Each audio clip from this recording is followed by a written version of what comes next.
हरे कृष्णा। बोलना। जयो राधा माधवा,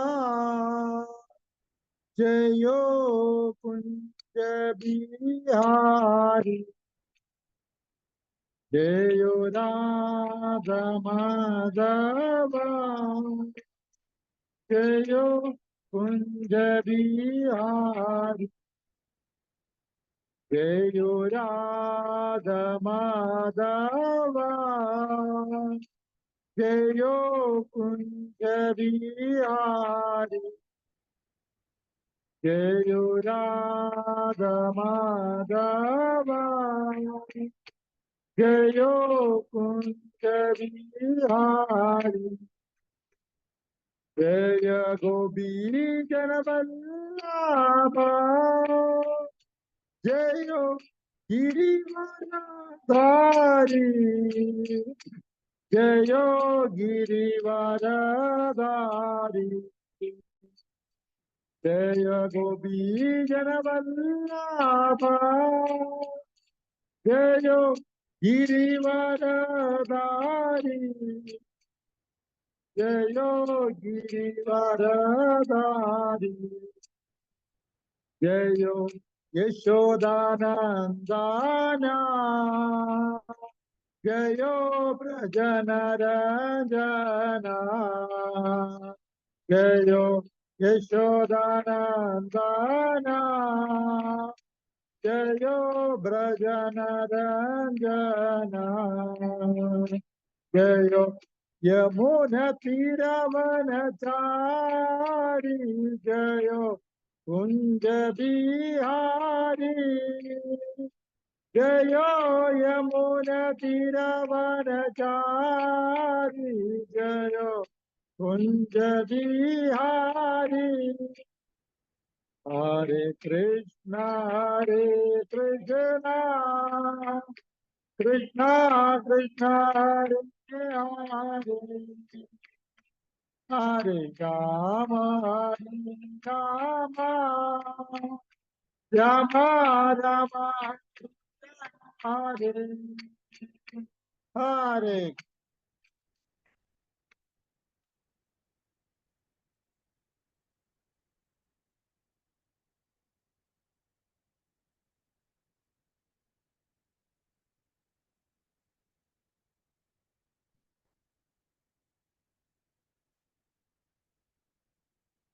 हरे कृष्णा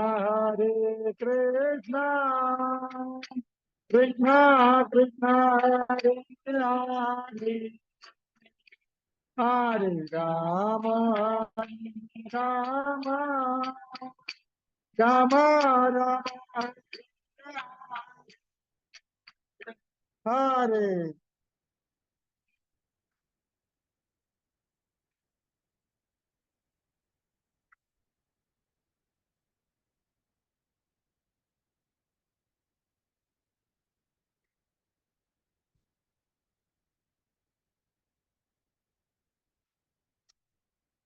हरे कृष्णा कृष्णा कृष्णा हरे हरे, हरे राम राम राम हरे हरे, हरे।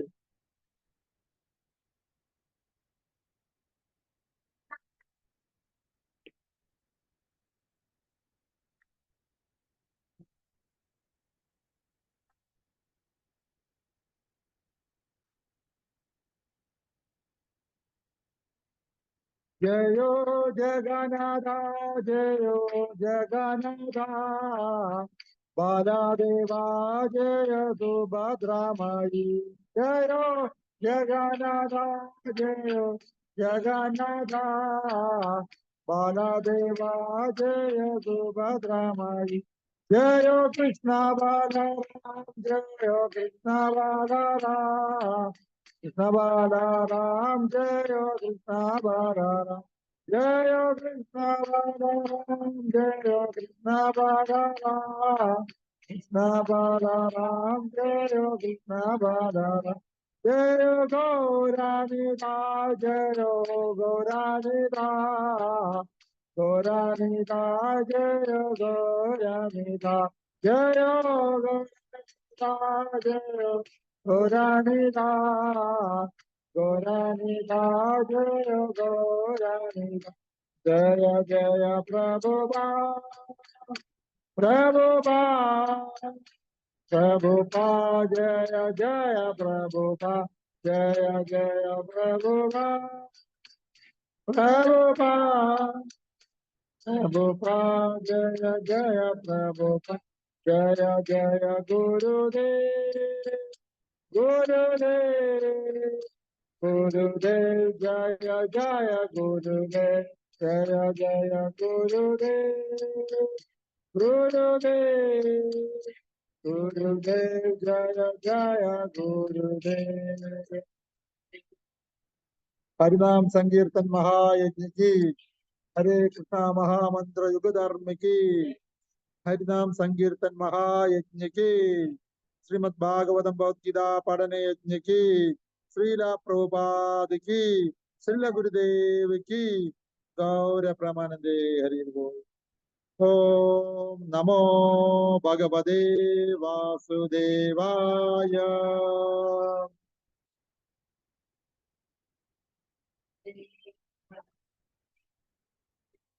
ओम नमो भगवते वासुदेवाय।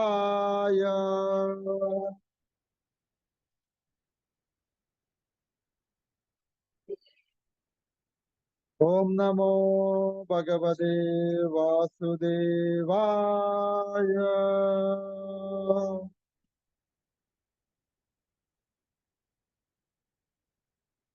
ഹരേ കൃഷ്ണ.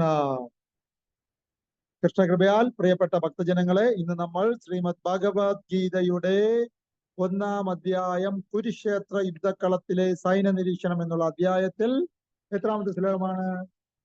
40. Very good. 41-ാമത്തെ ശ്ലോകമാണ് ഇന്ന് നമ്മൾ ചർച്ച ചെയ്യപ്പെടുന്നത്. കഴിഞ്ഞ 40 ശ്ലോകങ്ങൾ നമ്മളിവിടെ റെഗുലറായിട്ട് എല്ലാ ആഴ്ചയിലും നമ്മൾ ചർച്ച ചെയ്തു. ഇന്ന് നമ്മൾ 41-ാമത്തെ ശ്ലോകത്തിൽ എത്തി നിൽക്കുന്നു. ഭക്തന്മാരേറ്റി പറയുക. ശ്രീമദ് ഭഗവത്ഗീത 1-ാം അധ്യായം 41-ാം ശ്ലോകം.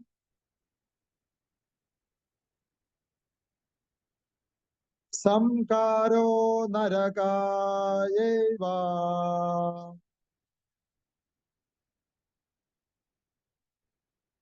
സംകാരോ നരകായേവ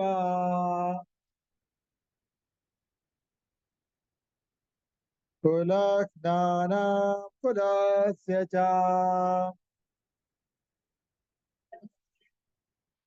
കുലസ്നാനം കുലസ്യ ച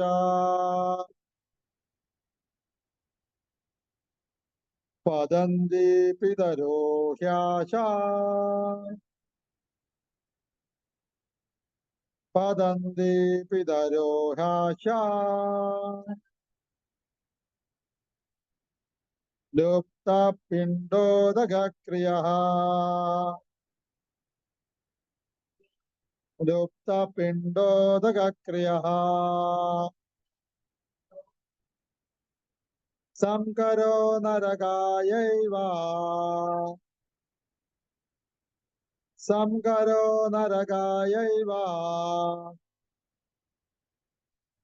കുലജ്ഞാനം കുലസ്യ ച കുലജ്ഞാനം കുലസ്യ ച പതന്തി പിതരോ ഹ്യാശാ പതന്തി പിതരോ ഹ്യാശാ ലുപ്ത പിണ്ഡോദകക്രിയഃ ലുപ്ത പിണ്ഡോദകക്രിയഃ സംകരോ നരകായൈവ കുലജ്ഞാനം കുലസ്യ ച പതന്തി പിതരോ ഹ്യാശാ ലുപ്ത പിണ്ഡോദകക്രിയഃ ഒരാൾ വായിക്കും. സംകരോ നരകായൈവ കുലജ്ഞാനം കുലസ്യ ച പതന്തി പിതരോ ഹേഷാം ലുപ്തപിണ്ഡോദകക്രിയഃ. Very good. സംകര, ഏറ്റു പറയുക. സംകര മിശ്രസന്തതി കുലജ്ഞാനം, കുലം മുടിച്ചവർക്കും, കുലസ്യ ച കുലത്തിനും, നരകായ ഏവ നരകത്തിനായി തന്നെ ഭവിക്കുന്നു.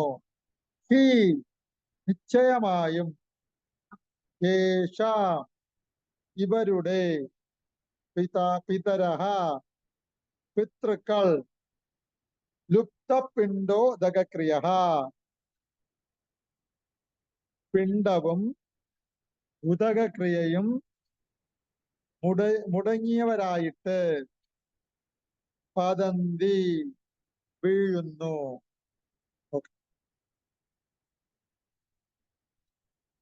ഞാൻ പറയാം, ഭക്തന്മാരെ ഏറ്റു പറയുക കേട്ടോ. അർത്ഥം ഇതാണ്: ആവശ്യമില്ലാത്ത ജനവർദ്ധന ഉണ്ടായാൽ കുടുംബങ്ങൾക്കും കുലപാരമ്പര്യങ്ങൾ കളഞ്ഞു കുളിച്ചവർക്കും ജീവിതം നരകതുല്യമാകുന്നു. അധപതിച്ച കുടുംബങ്ങളിലെ പിതൃക്കൾ കാലം തോറും പിണ്ഡമോ ഉദകക്രിയയോ കിട്ടായികയാൽ അധപതിക്കും. ഭാവാർത്ഥം ശ്രീ ഭക്തിവേദാന്ത സ്വാമി ശ്രീല പ്രഭുപാദ് കി ജയ്. കാമ്യകർമ്മങ്ങളിലെ വിധി അനുസരിച്ച് പിതൃക്കൾക്ക് യഥാകാലം പിണ്ഡോദകക്രിയയുടെ ആവശ്യം ഉണ്ട്. ഇത് ചെയ്യുന്നത് വിഷ്ണു പൂജയിലൂടെ ആണ്. വിഷ്ണു പ്രസാദം കഴിച്ചാൽ സർവപാപങ്ങളിൽ നിന്നും മോചനം ലഭിക്കും. ചിലപ്പോൾ പിതൃക്കൾ പലതരത്തിലുള്ള പാപഫലങ്ങളാൽ കഷ്ടപ്പെടുകയായിരിക്കാം. മറ്റു ചിലർ ചിലപ്പോൾ സ്ഥൂല ശരീരം ലഭിക്കാതെ സൂക്ഷ്മ ശരീരത്തിൽ പ്രേതരൂപേണ വർത്തിക്കുവാൻ നിർബന്ധിതരായി തീരുകയും ചെയ്യുന്നു. ഈ പ്രസാദ ഉച്ഛിഷ്ടം പിതൃക്കൾക്ക് അർപ്പിക്കുന്നത് കൊണ്ട് പ്രേത അവസ്ഥയിലും മറ്റുമുള്ള ക്ലേശങ്ങളിൽ നിന്ന് അവർ മുക്തരാകുന്നതുമാണ്. പിതൃക്കൾക്ക് അങ്ങനെ ഒരു സഹായം ചെയ്യുന്നത് കുടുംബ പാരമ്പര്യം ആണ്. ഭക്തിയുടെ ജീവിതത്തിൽ ഏർപ്പെടാത്തവർക്ക് വിധിച്ചതുമാണ്. ഒന്നുകൂടി ശ്രദ്ധിക്കുക. ഭക്തിയുടെ ജീവിതത്തിൽ ഏർപ്പെടാത്തവർക്ക് വിധിച്ചതുമാണ്. കൃഷ്ണസേവനത്തിൽ മുഴുകിയ ഭക്തന്മാർ ഇത് ചെയ്യേണ്ട ആവശ്യം ഇല്ലതാനും. ഭക്തിഭരിതമായ ഭഗവത് സേവനം കൊണ്ട് തന്നെ ആയിരം പിതൃക്കളെ ക്ലേശവിമുക്തരാക്കാൻ അവർക്ക് കഴിയും. ഭാഗവതത്തിൽ പറഞ്ഞിരിക്കുന്നു 11:5-41 ദേവർഷി ഭൂതാപ്ത നൃണാം പിതൃണാം നാകിങ്കരോ ന്യായമൃണീചരാജൻ സർവാത്മനായ ശരണം ശരണ്യം ഗതോ മുകുന്ദം പരിഹത്യ കർത്തം. കർത്തവ്യങ്ങളെല്ലാം ത്യജിച്ച് മുക്തിദാതാവായ മുകുന്ദന്റെ ചരണകമലങ്ങളിൽ അഭയം തേടിയവർക്ക്, സർവാത്മന ഈ ഭക്തിമാർഗം സ്വീകരിച്ചവർക്ക്, ദേവന്മാരോടാകട്ടെ, ഋഷികൾ, ജീവജാലങ്ങൾ, കുടുംബങ്ങൾ, പിതൃക്കൾ, മനുഷ്യർ എന്നിവരോടാകട്ടെ യാതൊരു കടപ്പാടുമില്ല. എല്ലാ ബാധ്യതകളും പരമദിവ്യോത്തമ പുരുഷനോടുള്ള ഭക്തിയുക്ത സേവനത്താൽ സ്വയമേവ നിറവേറ്റപ്പെടും. ഓം തത്സത്. ശ്രീല പ്രഭുപാദ് കി ജയ്. ഓം അജ്ഞാനതിമിരാന്ധസ്യ ജ്ഞാനാഞ്ജനശലാകയാ ചക്ഷുലോർമിരിതം യേന തസ്മൈ ശ്രീ ഗുരുവേ നമഃ. ശ്രീ ചൈതന്യ മനോഭീഷ്ടം സ്ഥാപിതം യേന ഭൂതലേ സ്വയം രൂപാ കഥാമഹ്യം ദദാതി സോപദാന്തികം. വന്ദേഹം ശ്രീഗുരോ ശ്രീയുതപാദകമലം ശ്രീഗുരുൻ വൈഷ്ണവാം ച ശ്രീരൂപം സാഗ്രജാതം സഗഗണാ രഘുനാനിതം ത്വം സജീവം സാദ്വൈതം സാവധൂതം പരിജനസഹിതം കൃഷ്ണ ചൈതന്യദേവം ശ്രീരാധാകൃഷ്ണപാദാൻ സഗഗണ ലളിതാ ശ്രീവിശാഖാനിതാം ച.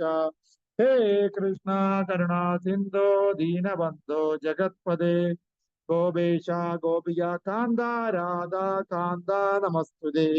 സപ്തകാഞ്ചന ഗൗരാംഗീ രാധേ വൃന്ദാവനേശ്വരി വൃഷഭാനുസുതേ ദേവി പ്രണമാമി ഹരിപ്രിയേ. നമോ മഹാവദന്യായ കൃഷ്ണ പ്രേമ പ്രദായതേ കൃഷ്ണായ കൃഷ്ണ ചൈതന്യ നാമ്നേ ഗൗരിശേ നമഃ. നമോ ബ്രാഹ്മണ്യദേവായ ഗോബ്രാഹ്മണ്യഹിതായ ച ജഗദ്ഗിതായ കൃഷ്ണായ ഗോവിന്ദായ നമോ നമഃ. വാഞ്ചാകൽപതരൂപശ്ച കൃപാസിന്ധുവേവ ച പതിതാനാം പാവനേഭോ വൈഷ്ണവേഭോ നമോ നമഃ. നമഃ ഓം വിഷ്ണുപാദായ കൃഷ്ണപ്രഷ്ടായ ഭൂതലേ ശ്രീമതേ ഭക്തി വേദാന്ത സ്വാമി ഇതി നാമിനേ. നമസ്തേ സരസ്വതി ദേവേ ഗൗരവാണി പ്രചാരണേ നിർവിശേഷ ശൂന്യവാദി പാശ്ചാത്യദേശധാരണേ. ജയ ശ്രീകൃഷ്ണ ചൈതന്യ പ്രഭോ നിത്യാനന്ദ ശ്രീ അദ്വൈത ഗദാധര ശ്രീവാസാദി ഗൗരഭക്തവൃന്ദ. ഹരേ കൃഷ്ണ കൃഷ്ണ കൃഷ്ണ ഹരേ ഹരേ ഹരേ രാമ രാമ രാമ ഹരേ ഹരേ. നമോ ഓം വിശ്വദായ കൃഷ്ണപ്രഷ്ടായ ബുധരേ ശ്രീമതേ മഹാവിഷ്ണു ഗോസ്വാമി നാമിനെ. നമാമി മൂർധന്യ ചരണാരവിന്ദേ ശ്രീ ഭാഗവത പദസമേതസേ പ്രചാരണ ലോകധാരണേ ശ്രീല മഹാവിഷ്ണു ഗോസ്വാമി നാം. ഹരേ കൃഷ്ണ. ഇന്നത്തെ ശ്ലോകം വളരെ ഗംഭീരമായ ഒരു ശ്ലോകം. നമ്മൾ കഴിഞ്ഞ ക്ലാസ്സുകളിൽ ഡിസ്കസ് ചെയ്ത് വന്നതിൽ നിന്നും വ്യത്യസ്തമായ ഒരു ശ്ലോകമാണ് കഴിഞ്ഞ ആഴ്ച നമ്മൾ ഡിസ്കസ് ചെയ്തത്, അല്ലെ?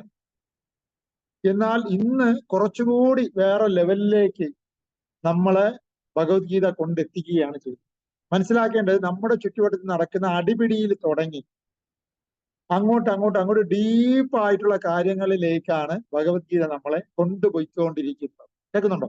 നമുക്ക് മനസ്സിലാവുന്ന ഭാഷയാണ് അടിപിടി, അങ്ങോട്ടും ഇങ്ങോട്ടും ഇടി അടി കുശുമ്പ് കുണ്ടനി, അതെല്ലാം നമുക്കറിയാം. അപ്പോ നമുക്ക് മനസ്സിലാവുന്ന ഭാഷയിൽ ഭഗവാൻ ഇറങ്ങി വന്ന് ഒരു കുരുക്ഷേത്ര യുദ്ധകളത്തിൽ നടക്കുന്ന അടിപിടിയിലാണ് തുടങ്ങി നമ്മളെ പതുക്കെ വിളിച്ചോണ്ട് പോവുകയാണ്. എങ്ങോട്ടാണ്? ഒരു മനുഷ്യൻ അറിയേണ്ട ഡീപ്പായിട്ടുള്ള കാര്യങ്ങളിലേക്ക് പതുക്കെ നമ്മളെ വിളിച്ചോണ്ട് പോവുകയാണ്, കേട്ടോ.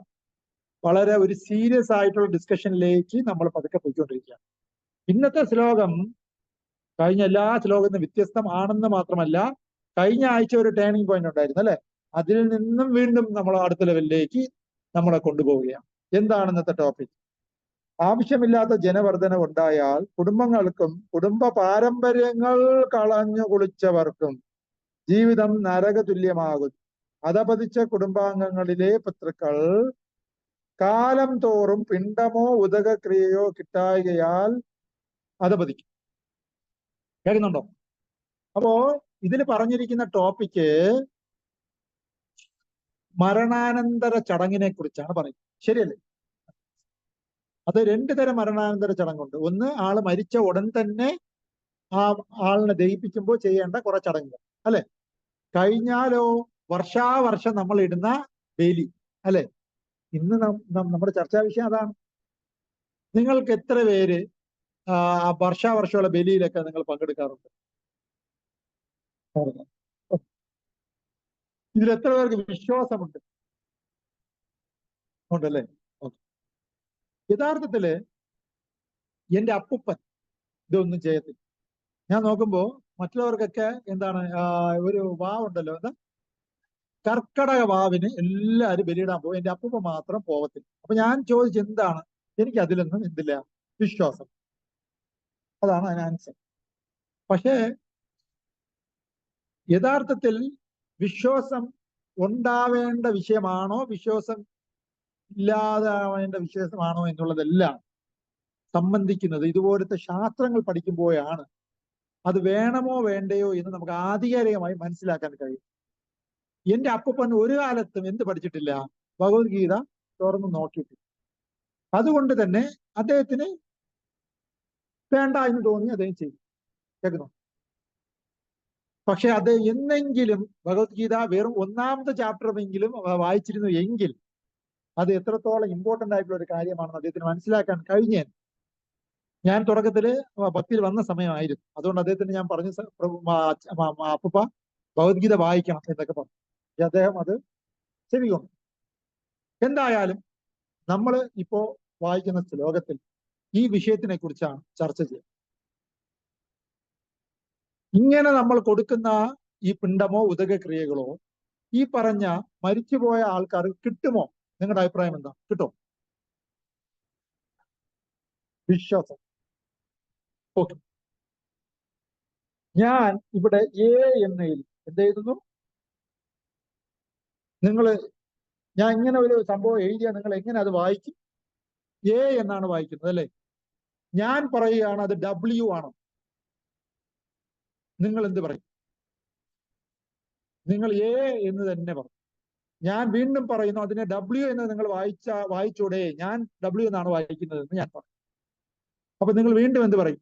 അല്ല, അതെന്താണ്? അപ്പൊ അത് എ തന്നെയാണെന്ന് നിങ്ങൾ വീണ്ടും പറയുകയാണ്. അപ്പൊ ഞാൻ ചോദിക്കുകയാണ്, എന്ന് ആര് പറഞ്ഞു?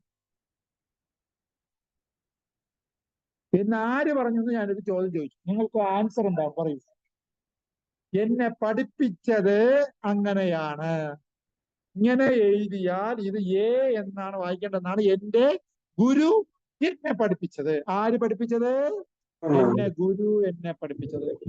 അപ്പൊ ഞാൻ ചോദിക്കുകയാണ്, ആ ഗുരുവിനോട് ആര് പറഞ്ഞു? അടുത്ത ആ ഗുരുവിന് സ്വാഭാവികമായിട്ട് ഒരു ഗുരു ഉണ്ടായിരുന്നിരിക്കണം. ആ ഗുരുവാണ് പഠിപ്പിച്ചത്. അപ്പൊ വീണ്ടും ചോദിക്കുകയാണ്, ആ ഗുരുവിനോട് ആര് പറഞ്ഞു? വെറും ABCDക്ക് പോലും നമുക്കൊരു ഗുരു ഉണ്ട്. ഗുരു പറഞ്ഞതാണ് നമ്മൾ ആചരിച്ചു കൊണ്ടിരിക്കുന്നത്.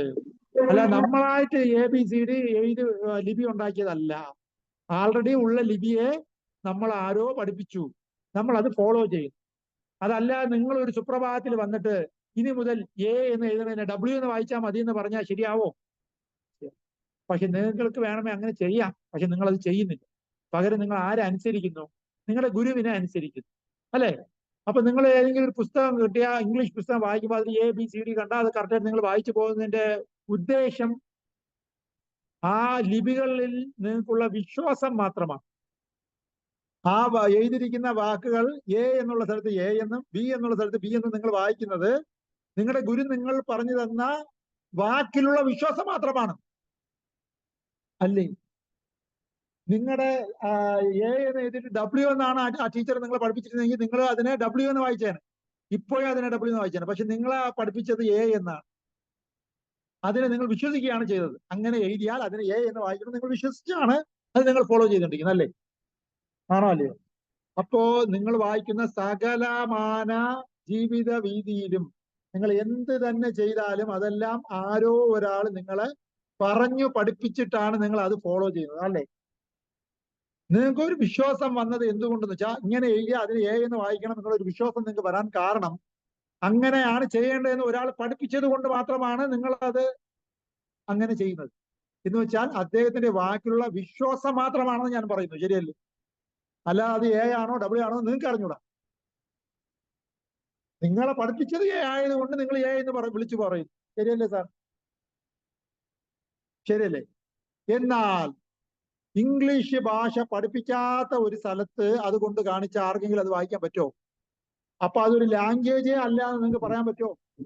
നിങ്ങൾക്ക് അറിഞ്ഞൂടാ. അതുകൊണ്ട് അത് ലാംഗ്വേജ് അല്ലാന്നോ, അങ്ങനെ A എന്നുള്ളതിന് A എന്നും B എന്നുള്ളതിന് B എന്ന് വായിക്കാൻ പറ്റുന്ന ഒരു അറിവ് നിങ്ങൾക്ക് കിട്ടില്ലാത്തത് കൊണ്ട് അതൊരു ലാംഗ്വേജ് അല്ല എന്ന് പറഞ്ഞാൽ ശരിയാവോ? ശരിയാവില്ല. നിങ്ങൾ പഠിച്ചിട്ടില്ലെന്നേ അതിനർത്ഥമുള്ളൂ. നിങ്ങൾ പഠിച്ചിട്ടില്ല, അത് ആരുടെ തെറ്റാണ്? നിങ്ങളുടെ മാത്രം തെറ്റാണ് എന്നതുപോലെ ഒരു ഒരു പിതൃലോകമുണ്ടെന്നും മരണാനന്തര ജീവിതമുണ്ടെന്നും ഒക്കെ നമ്മളെ ഒരാൾ പഠിപ്പിച്ചിരുന്നു എങ്കിൽ നമുക്ക് അതിലൊരു വിശ്വാസം വന്നേ. ഇപ്പോ മലയാളം മാത്രം പഠിച്ച നമ്മൾ ഇംഗ്ലീഷ് പുസ്തകം കണ്ടിട്ട് എങ്ങനെ വായിക്കണമെന്ന് അറിഞ്ഞുകൂടാതെ ഇരിക്കുകയാണ്. കാരണം എന്തെന്ന് ചോദിച്ചാൽ നമ്മളെ ആരും അത് പഠിപ്പിച്ചിട്ടില്ല, അത്രേ ഉള്ളൂ. പഠിപ്പിച്ചിരുന്നെങ്കിൽ നമുക്കും കൂടെ അത് വായിക്കാൻ പറ്റുമായിരുന്നു. നമുക്കിപ്പോ വായിക്കാനോ മനസ്സിലാക്കാനോ പറ്റാത്തതിന് കാരണം നമ്മളെ അതാരും പഠിപ്പിച്ചിട്ടില്ല. അത് ആരുടെ തെറ്റാണ്? നമ്മുടെ മാത്രം തെറ്റ്. അതിന്റെ ഭാഗ്യം ദൗർഭാഗ്യവശാൽ നമ്മളെ ആരും പഠിപ്പിച്ചിട്ടില്ല എന്നതുപോലെയാണ് ഇത്. ആധ്യാത്മികമായ വിഷയങ്ങളാണ്. മരണാനന്തര ജീവിതത്തിനെ കുറിച്ചുള്ള ചർച്ച എന്ന് പറയുന്നത് ആധ്യാത്മിക വിഷയങ്ങളാണ്. ആത്മഗവേഷണത്തിന്റെ ഭാഗമായി നമ്മൾ മനസ്സിലാക്കേണ്ട, പഠിക്കേണ്ട വിഷയങ്ങളാണ്. അതിലെ പാഠപുസ്തകങ്ങൾ ഇവിടെ അവൈലബിൾ ആണ്. ഇത് അവിടെ തന്നെ ഉണ്ട്. എന്താണ് ഇതിന്റെ പേര് പറയും? ഇത് അവിടെ തന്നെ ഉണ്ട്. പക്ഷെ നമ്മൾ ഇത് പഠിച്ചില്ല ഒരു ഗുരുവിന്റെ അണ്ടറിൽ. മനസ്സിലായോ? അതുകൊണ്ട് നമുക്ക് അതിനെക്കുറിച്ച് അറിയാം എന്ന് പറഞ്ഞ് അത് ഒരു പാഠവിഷയമേ അല്ല എന്ന് പറയാൻ പറ്റുമോ? ഇല്ല. ഇതിനെക്കുറിച്ച് സീരിയസ് ആയിട്ട് പഠിച്ചവർക്ക് ഇതിനകത്ത് പറഞ്ഞിരിക്കുന്ന വിഷയങ്ങളെ കുറിച്ച് അറിയാം. ശരിയല്ലേ? ABC തുടങ്ങിയിട്ടല്ലേ ഹിന്ദു പത്രം വായിക്കുന്നത്? ABCD എഴുതി പഠിച്ചിട്ടല്ലേ വലിയ വലിയ ന്യൂസ് പേപ്പറുകളും വലിയ വലിയ ഇംഗ്ലീഷ് പുസ്തകങ്ങളൊക്കെ വായിക്കുന്നത്? ABCD തുടങ്ങിയിട്ടല്ലേ? അതേപോലെ ആധ്യാത്മിക വിഷയങ്ങളെ കുറിച്ചും എനിക്ക് അറിഞ്ഞുകൂടാ, എനിക്ക് വിശ്വാസമില്ല എന്ന് പറയരുത്. എന്ന് എഴുതിയതിന് എന്ന് തന്നെ വായിക്കണം എന്ന് ഒരു വിശ്വാസം നമുക്ക് ഉണ്ടായിട്ടുണ്ടെങ്കിൽ അത് ഏതെങ്കിലും ഒരു ഗുരു നമ്മളെ പഠിപ്പിച്ചത് കൊണ്ടാണ്. അല്ലാതെ നമ്മൾ ജനിച്ചോടനെ അതിനെ എന്ന് നമ്മൾ പഠിച്ച് ഒരു വിശ്വാസം ഡെവലപ്പ് ആയതൊന്നും അല്ല. അത് ഒരാൾ പഠിപ്പിച്ചത് കൊണ്ട് മാത്രമാണ് അതിനെ എന്ന് നമ്മൾ വായിക്കുന്നത്. ശരിയല്ലേ? അപ്പൊ ഏതൊരു നമ്മുടെ പ്രവർത്തനത്തിന്റെ പുറകെ നമ്മൾ തിരിഞ്ഞു നോക്കുമ്പോ എല്ലാ ഒരു വിശ്വാസത്തിന്റെ പുറത്താണ് പോയിക്കൊണ്ടിരിക്കുന്നത്. നമ്മുടെ അച്ഛൻ അച്ഛാന്ന് വിളിക്കുന്നത് അമ്മയിലുള്ള വിശ്വാസം കൊണ്ടാണ്. ശരിയല്ലേ? അമ്മ പറഞ്ഞു അച്ഛാന്ന് വിളിച്ചോളാം, നമ്മൾ അന്ന് മുതൽ അച്ഛാന്ന് വിളിക്കാൻ തുടങ്ങി. പക്ഷെ ഈ ലോകത്ത് ആർക്കേ അറിയാവൂ നമ്മുടെ അച്ഛൻ ആരെന്ന്? അമ്മയ്ക്ക് മാത്രമേ അറിയാവൂ. അമ്മ പറഞ്ഞു, അമ്മ വിശ്വസിച്ചു, അത്രേ ഉള്ളൂ. അല്ലെ? ശരിയല്ലേ? അതും ഒരു വിശ്വാസമല്ലേ? ഞാൻ കണ്ടതേ വിശ്വസിക്കുന്നു പറഞ്ഞാൽ അച്ഛാന്ന് വിളിക്കാൻ പറ്റാതായി പോകും. ശരിയല്ലേ? ഇതാണ് ഈ ലോകം. അപ്പൊ ഈ ലോകം മുഴുവൻ വിശ്വാസത്തിന്റെ പുറത്താണ് പോകുന്നത്. എന്നാൽ ആധികാരികമായ സ്രോതസ്സിൽ നിന്ന് കിട്ടുന്ന ഉപദേശങ്ങളെ നമുക്ക് കണ്ണടച്ച് വിശ്വസിക്കാം. അതാണ് പോയിന്റ്. ആധികാരികമായ സ്രോതസ്സിൽ നിന്നും കിട്ടുന്ന അറിവുകളെ നമുക്ക് കണ്ണടച്ച് വിശ്വസിച്ച് ഫോളോ ചെയ്യാം. മനസ്സിലായോ? പോയിന്റ് മനസ്സിലായോ? നമ്മുടെ ഗസറ്റില് ഒരു നോട്ടിഫിക്കേഷൻ വന്നാൽ അതിനർത്ഥം എന്തെന്ന് ചോദിച്ചാൽ അത് എവിടെ പാസ്സായിട്ടുണ്ട്? ഗവൺമെന്റ് ആധികാരികം അതിനെ പാസ്സാക്കിയിട്ടുണ്ട് എന്നുള്ളതിന്റെ തെളിവാണ് ഗസറ്റിൽ അത് അടിച്ചു വരുന്നത്. ശരിയല്ലേ? ഒരു ലോ പുസ്തകം പുതിയതായിട്ട് ഇറങ്ങിയിട്ടുണ്ട്, അതിനർത്ഥം അത് രാജ്യസഭയിലും ലോകസഭയിലും പാസ്സാക്കുകയും MP-മാരും അവർക്ക് പാസ്സാക്കുകയും അതിനെ ഇന്ത്യൻ പ്രസിഡന്റ് സൈൻ ചെയ്തത് കൊണ്ടാണ് അത് നിയമമായിട്ട് ഇറങ്ങി വന്നത് എന്നാണ് അതിനർത്ഥം. അല്ലെ? അപ്പൊ അതിനെ വായിച്ചോടെ നമുക്ക് എന്ത് മനസ്സിലാക്കാം? ഇതൊരു നിയമമാണെന്ന് മനസ്സിലാക്കാം. ഉടനെ ഇതിന്റെ പിതൃത്വം അന്വേഷിച്ച് പോകേണ്ട കാര്യമില്ല. അങ്ങനെ പോയത് കൊണ്ടാണ് ഈ ബുക്കായിട്ട് ഇറങ്ങിയത്. അല്ലെ? എന്നതുപോലെ അത് ആധികാരികമായത് കൊണ്ടാണ് നമ്മൾ അത് ഫോളോ ചെയ്യുന്നത്. ശരിയല്ലേ? എന്നതുപോലെ ഒരു ആധികാരികമായ ഒരു ഗ്രന്ഥമാണ് ആധ്യാത്മിക ലോകങ്ങളെ കുറിച്ചും നമ്മുടെ മരണാനന്തര ജീവിതത്തിനെ കുറിച്ചും ഒക്കെയുള്ള ആധികാരിക ഗ്രന്ഥമാണ് ഭഗവത്ഗീത, ശ്രീമദ് ഭാഗവതം, മഹാഭാരതം, രാമായണം. ഇവയെല്ലാം നമ്മൾ പരിശോധിച്ച് നോക്കുമ്പോൾ ഇതെല്ലാം ആ പൗരുഷേയം, എന്താ, മനുഷ്യനാൽ സൃഷ്ടിക്കപ്പെട്ടതല്ല എന്ന് അത് വായിക്കുന്നവർക്ക് മനസ്സിലാവും. അത് വായിക്കുന്നവർക്ക് മനസ്സിലാവും. കേൾക്കുന്നുണ്ടോ? അത് വായിക്കുന്നവർക്ക് അത് മനസ്സിലാവത്തുള്ളൂ. ഇത് മനുഷ്യൻ ഉണ്ടാക്കിയതല്ലെന്ന് വായിക്കുമ്പോഴേ മനസ്സിലാവും. ആ പുരുഷേയം ഇത് മനുഷ്യനാൽ ഉണ്ടാക്കിയതല്ല. അതൊരു ഡിവൈൻ ഒരു ഇന്റർവെൻഷൻ അതിനകത്തുണ്ട്. അത് വായിക്കുമ്പോൾ നമുക്ക് മനസ്സിലായോ? അതായത് നമ്മള് ഇവിടെ വീട്ടിന്റെ വെളിയിലുള്ള കതവ് തുറന്ന് നോക്കുമ്പോൾ നമുക്ക് കുറെ കാര്യങ്ങൾ കാണാൻ പറ്റും. എന്നാൽ 1ാം നിലയിൽ നിന്ന് നോക്കിയാൽ കുറച്ചുകൂടി കൂടുതൽ കാര്യങ്ങൾ കാണാൻ പറ്റും. ശരിയല്ലേ? എന്നാൽ 5ാം നിലയുള്ള വീട്ടിൽ വെളിയിൽ നോക്കുകയാണെങ്കിൽ ഒരുപാട് കാര്യങ്ങൾ കാണാൻ പറ്റും. 10ാമത്തെ നിലയിലാണെങ്കിലോ, എന്നാൽ ഹെലികോപ്റ്ററിൽ നിന്ന് നോക്കുകയാണെങ്കിലോ, അതുക്ക് മുകളിൽ നോക്കുകയാണെങ്കിലോ, അങ്ങനെ നോക്കുമ്പോൾ ഭഗവാൻ ആധ്യാത്മിക ലോകത്തിലാണുള്ളത്, ഭൗതിക ലോകത്തിലേ അല്ല. ഈ ഭൗതിക ലോകം എന്ന് പറയുമ്പോൾ ഈരേഴ് 14 ലോകവും ബ്രഹ്മലോകം അടക്കം ഭൗതിക ലോകമാണ്. എന്നാൽ അതുക്കും മുകളിലാണ് ആധ്യാത്മിക ലോകമുള്ളത്. അവിടെ നിന്നും നോക്കിക്കൊണ്ടാണ് ഭഗവാൻ ഈ ലോകത്തിനെ കുറിച്ച് വർണ്ണിക്കുന്നത്. ഈ ലോകത്തിലെ വിഷയങ്ങളെ കുറിച്ച് വർണ്ണിക്കുന്നത്. അപ്പൊ നമുക്ക് കാണാൻ പറ്റുന്നതിനേക്കാളും കൂടുതൽ നല്ല രീതിയിൽ കാണാൻ ആർക്ക് പറ്റുന്നുണ്ട്? 14 ലോകത്തിനുപരിയുള്ള ഭഗവാന് കാണാൻ പറ്റുന്നുണ്ട് ഈ ലോകത്തിന്. അങ്ങനെയുള്ള ലോകജ്ഞാനമുള്ള ഭഗവാൻ നമുക്ക് കൊടുത്ത ഉപദേശമാണ് ഭഗവത്ഗീത. അപ്പൊ നമ്മുടെ ബുദ്ധിയും ശക്തിയും കഴിവും കണ്ണുകൊണ്ട് കാണാൻ പറ്റുന്നതിനേക്കാൾ അപ്പുറം കണ്ടിട്ടാണ് നമുക്ക് ഈ ഉപദേശം നൽകിയതെന്ന് നമ്മൾ മനസ്സിലാക്കണം. ക്ലിയർ ആയല്ലോ? ഓക്കെ. അങ്ങനെ നമുക്ക് പഠിപ്പിച്ച് തന്ന ഈ വിഷയം നല്ലൊരു ഗുരുവായ ആരാണ്? കൃഷ്ണൻ തന്നെ ഉപദേശിച്ചതാണ്. ഇടയിൽ ആരെയും നിർത്തിയിട്ടില്ല. ആരാണ് സ്വയം വന്ന് ഉപദേശിച്ചിരിക്കുന്നത്? സ്വയം ഭഗവാൻ വന്ന് ഉപദേശിച്ചിരിക്കുന്നു. അതുകൊണ്ട് ഈ സാധനത്തിന്റെ പേരെന്താ? ഈ പുസ്തകത്തിന്റെ പേരെന്താ? കൃഷ്ണഗീത ആണോ? അല്ല, ഭഗവത്ഗീത. ഭഗവാൻ തന്നെ വന്ന് ഉപദേശിച്ചതാ. ഇടയിൽ ആരെയും നിർത്തിയിട്ടില്ല, നേരിട്ട് വന്ന് ഉപദേശിച്ചു. മനസ്സിലായോ? അപ്പോ അങ്ങനെയുള്ള ഭഗവത്ഗീത നമുക്ക് ആര് പറഞ്ഞു തന്നു? കൃഷ്ണൻ പറഞ്ഞു. അത് കൃഷ്ണൻ വന്ദേ ജഗദ്ഗുരു. കൃഷ്ണൻ വന്ദേ ജഗത്തിന്റെ ഗുരു ആരെന്ന് വെച്ചാൽ കൃഷ്ണൻ തന്നെയാണ് ആദ്യത്തെ ഗുരു.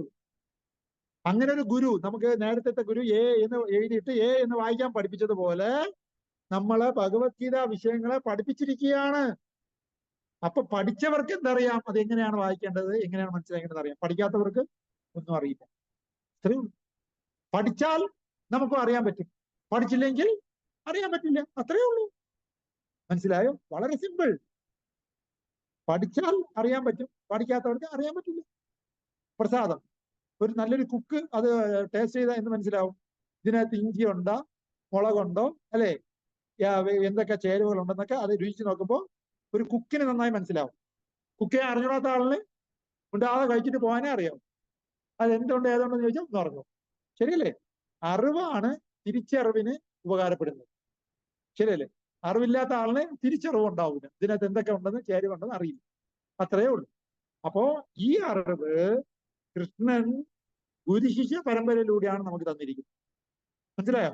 അന്ന് മുതൽ ഇന്ന് വരെ ഇടമുറിയാതെയുള്ള ഒരു ഗുരുശിഷ്യ പരമ്പരയിലൂടെ ഈ അറിവ് നമുക്ക് തന്നിരിക്കുകയാണ്. അങ്ങനെ ഇടമുറിയാതെയുള്ള ഒരു വൈദ്യുതി കമ്പി വൈദ്യുതി എത്തിക്കുമോ ഇല്ലയോ? ഇടമുറിയാതെയുള്ള ഒരു വൈദ്യുതി കമ്പി ട്രാൻസ്ഫോമറിൽ നിന്ന് ഇങ്ങറ്റം വരെ വന്നാൽ അതിനകത്ത് എന്തും കൂടെ ഉണ്ടാവും? വൈദ്യുതി ഉണ്ടാവും. എന്നാൽ ഇടയിൽ ഈ മുറിഞ്ഞു പോയ വൈദ്യുതി കമ്പിയെ കാണത്തുള്ളൂ, വൈദ്യുതി കാണത്തില്ല, അല്ലെ? എന്നാൽ ഇവിടെ ബ്രഹ്മമധ്വ ഗൗഡീയ വൈഷ്ണവ ഗുരു പരമ്പരയിലെ ആചാര്യനാണ് ശ്രീല പ്രഭുപാദ്. കൃഷ്ണൻ മുതൽ തുടങ്ങിയുള്ള ഒരു ഗുരുശിഷ്യ പരമ്പരയിൽ വന്ന ഈ ആചാര്യനിലൂടെ കൃഷ്ണൻ അന്ന് പറഞ്ഞ കാര്യങ്ങൾ ഇന്നും നമുക്ക് അവൈലബിൾ ആണ്. മനസ്സിലായോ? നേരത്തെ ഞാൻ ചോദിച്ചു എ എന്ന് ആര് പറഞ്ഞു? അത് എന്റെ ടീച്ചർ പറഞ്ഞു. ടീച്ചറിനോട് ആര് പറഞ്ഞു? അത് അദ്ദേഹത്തിന്റെ ടീച്ചർ പറഞ്ഞു. അങ്ങനെ അങ്ങനെ പോവയല്ലേ? അത് നേരെ പോയി എവിടെയാണ് അവസാനിക്കേണ്ടത്? ഭഗവാനിലാണ് അവസാനിക്കേണ്ടത്. ഇവിടെ ഭഗവാനിൽ നിന്നാണ് അവസാനിച്ചിരിക്കുന്നത്, ഭഗവാനിൽ നിന്നാണ് തുടങ്ങിയിരിക്കുന്നത്. അത് അവിടെ നടന്നാണ് നമുക്ക് കിട്ടിയിരിക്കുന്നത്. അപ്പൊ എ എന്ന് വായിക്കുന്നതിനെ എ എന്ന് വിശ്വസിച്ച് നിങ്ങൾ വായിക്കുമെങ്കിൽ അതേപോലെ ഇതും നിങ്ങൾ വിശ്വസിച്ച് പറ്റൂ. മനസ്സിലായോ? അറിവ് എന്നുള്ളത് ഒരാൾ പറഞ്ഞേ ഒരാൾക്ക് കിട്ടത്തുള്ളൂ, അല്ലാതെ ഗവേഷണം നടത്തിയൊന്നും കണ്ടെത്താൻ പറ്റില്ല. അങ്ങനെ ഗവേഷണ വിഷയവും മറ്റുള്ളവർ പറഞ്ഞിട്ടുള്ള എന്തെങ്കിലും വിഷയത്തിനെ ഡിപ്പെൻഡ് ചെയ്ത് ആയിരിക്കും. മനസ്സിലായോ? H2O എന്നുള്ളത് വെള്ളം എന്ന് നമുക്ക് ഗവേഷണം നടത്തി കണ്ടുപിടിക്കാം. പക്ഷെ ഈ H എവിടെ നിന്ന് കിട്ടി, ഈ O എന്ന് എവിടെ നിന്ന് കിട്ടി? അതെല്ലാം നിങ്ങൾക്ക് ഇവിടെ നിന്ന് കിട്ടിയതല്ലേ?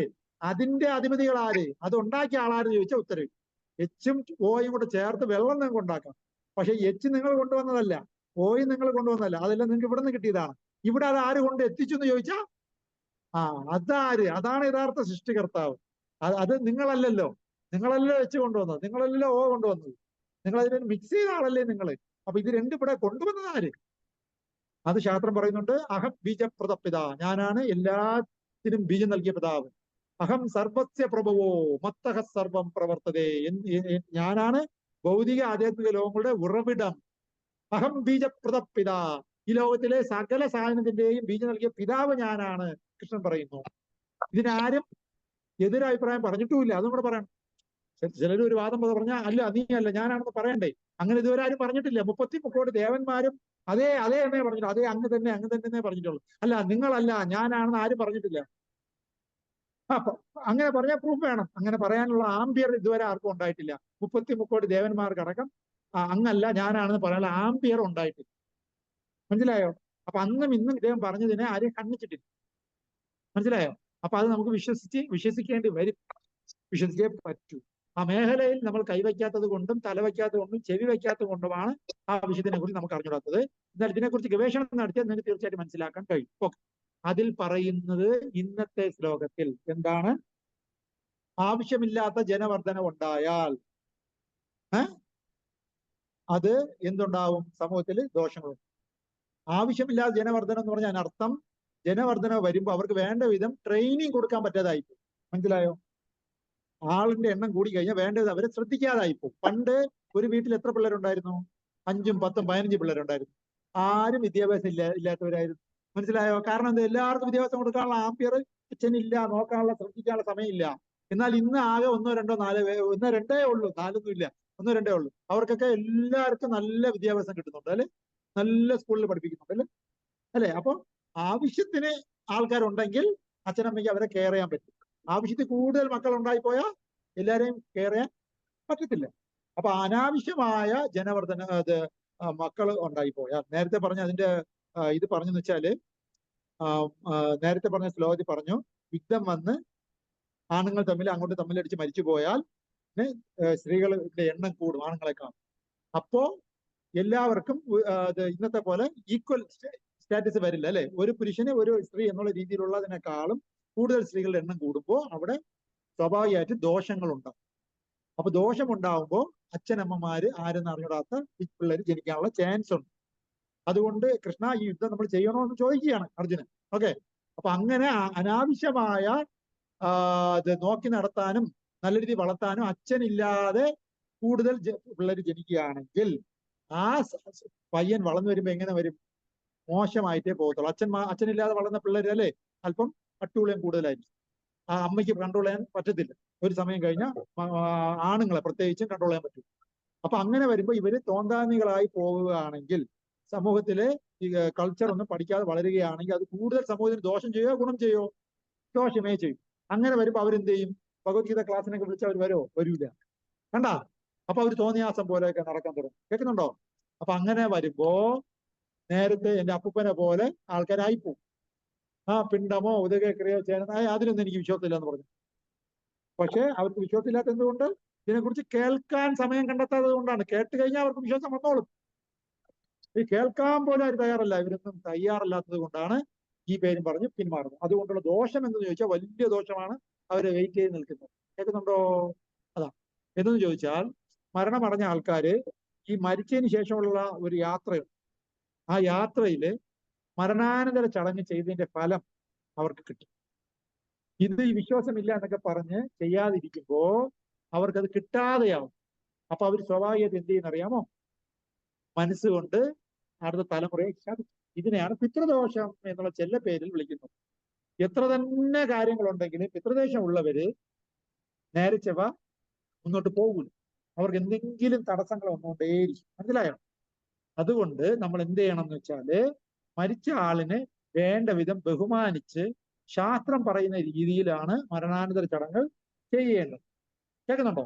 അത് കഴിഞ്ഞ് ഇവർ പിതൃലോകത്തിൽ പോവുകയാണെങ്കിൽ, അത് കഴിഞ്ഞുള്ള പ്രോസസ്സ് എന്താണെന്നൊക്കെ ഞാൻ നല്ല രീതിക്ക് ഇന്നലെ നല്ലൊരു ക്ലാസ് ഉണ്ടായിരുന്നു. നമ്മുടെ രാധാ നീലമാസ സംഘാരമനയിൽ നല്ലൊരു ക്ലാസ് ഉണ്ടായിരുന്നു. അപ്പൊ നമ്മുടെ അടുത്ത തലമുറയാണ് അത് കോർഡിനേറ്റ് ചെയ്യുന്നത്. മാസത്തിൽ ഒരു പ്രോഗ്രാം അടുത്ത തലമുറയാണ് കോർഡിനേറ്റ് ചെയ്യുന്നത്. അപ്പൊ അവര് 2 ക്ലാസ് എടുക്കാൻ എന്നെ ക്ഷണിച്ചിരുന്നു.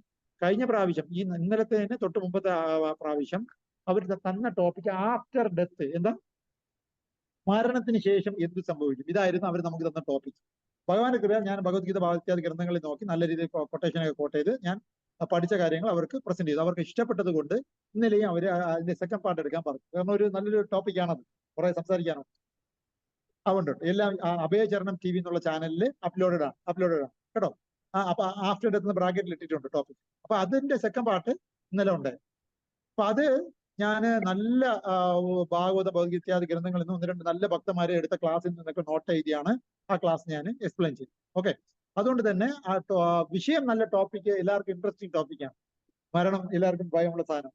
അപ്പൊ അത് എന്താണ് എന്ന് എല്ലാവർക്കും അറിയാൻ താല്പര്യമുണ്ട്. അതുകൊണ്ട് ആ ടോപ്പിക്ക് ശ്ലോകങ്ങൾ എല്ലാം ഞാൻ കോട്ട് ചെയ്ത് ഗാരുഡ പുരാണം, മഹാഭാരതം, ഭഗവത്ഗീത മുഴുവനും, ശ്രീമദ് ഭാഗവതം 5th കാൻഡോ പ്രത്യേകിച്ചും, അങ്ങനെ ഒരുപാട് ശാസ്ത്രങ്ങളിൽ പല ഭാഗത്തും എന്ത് വ്യക്തമായി പറയുന്നുണ്ട്?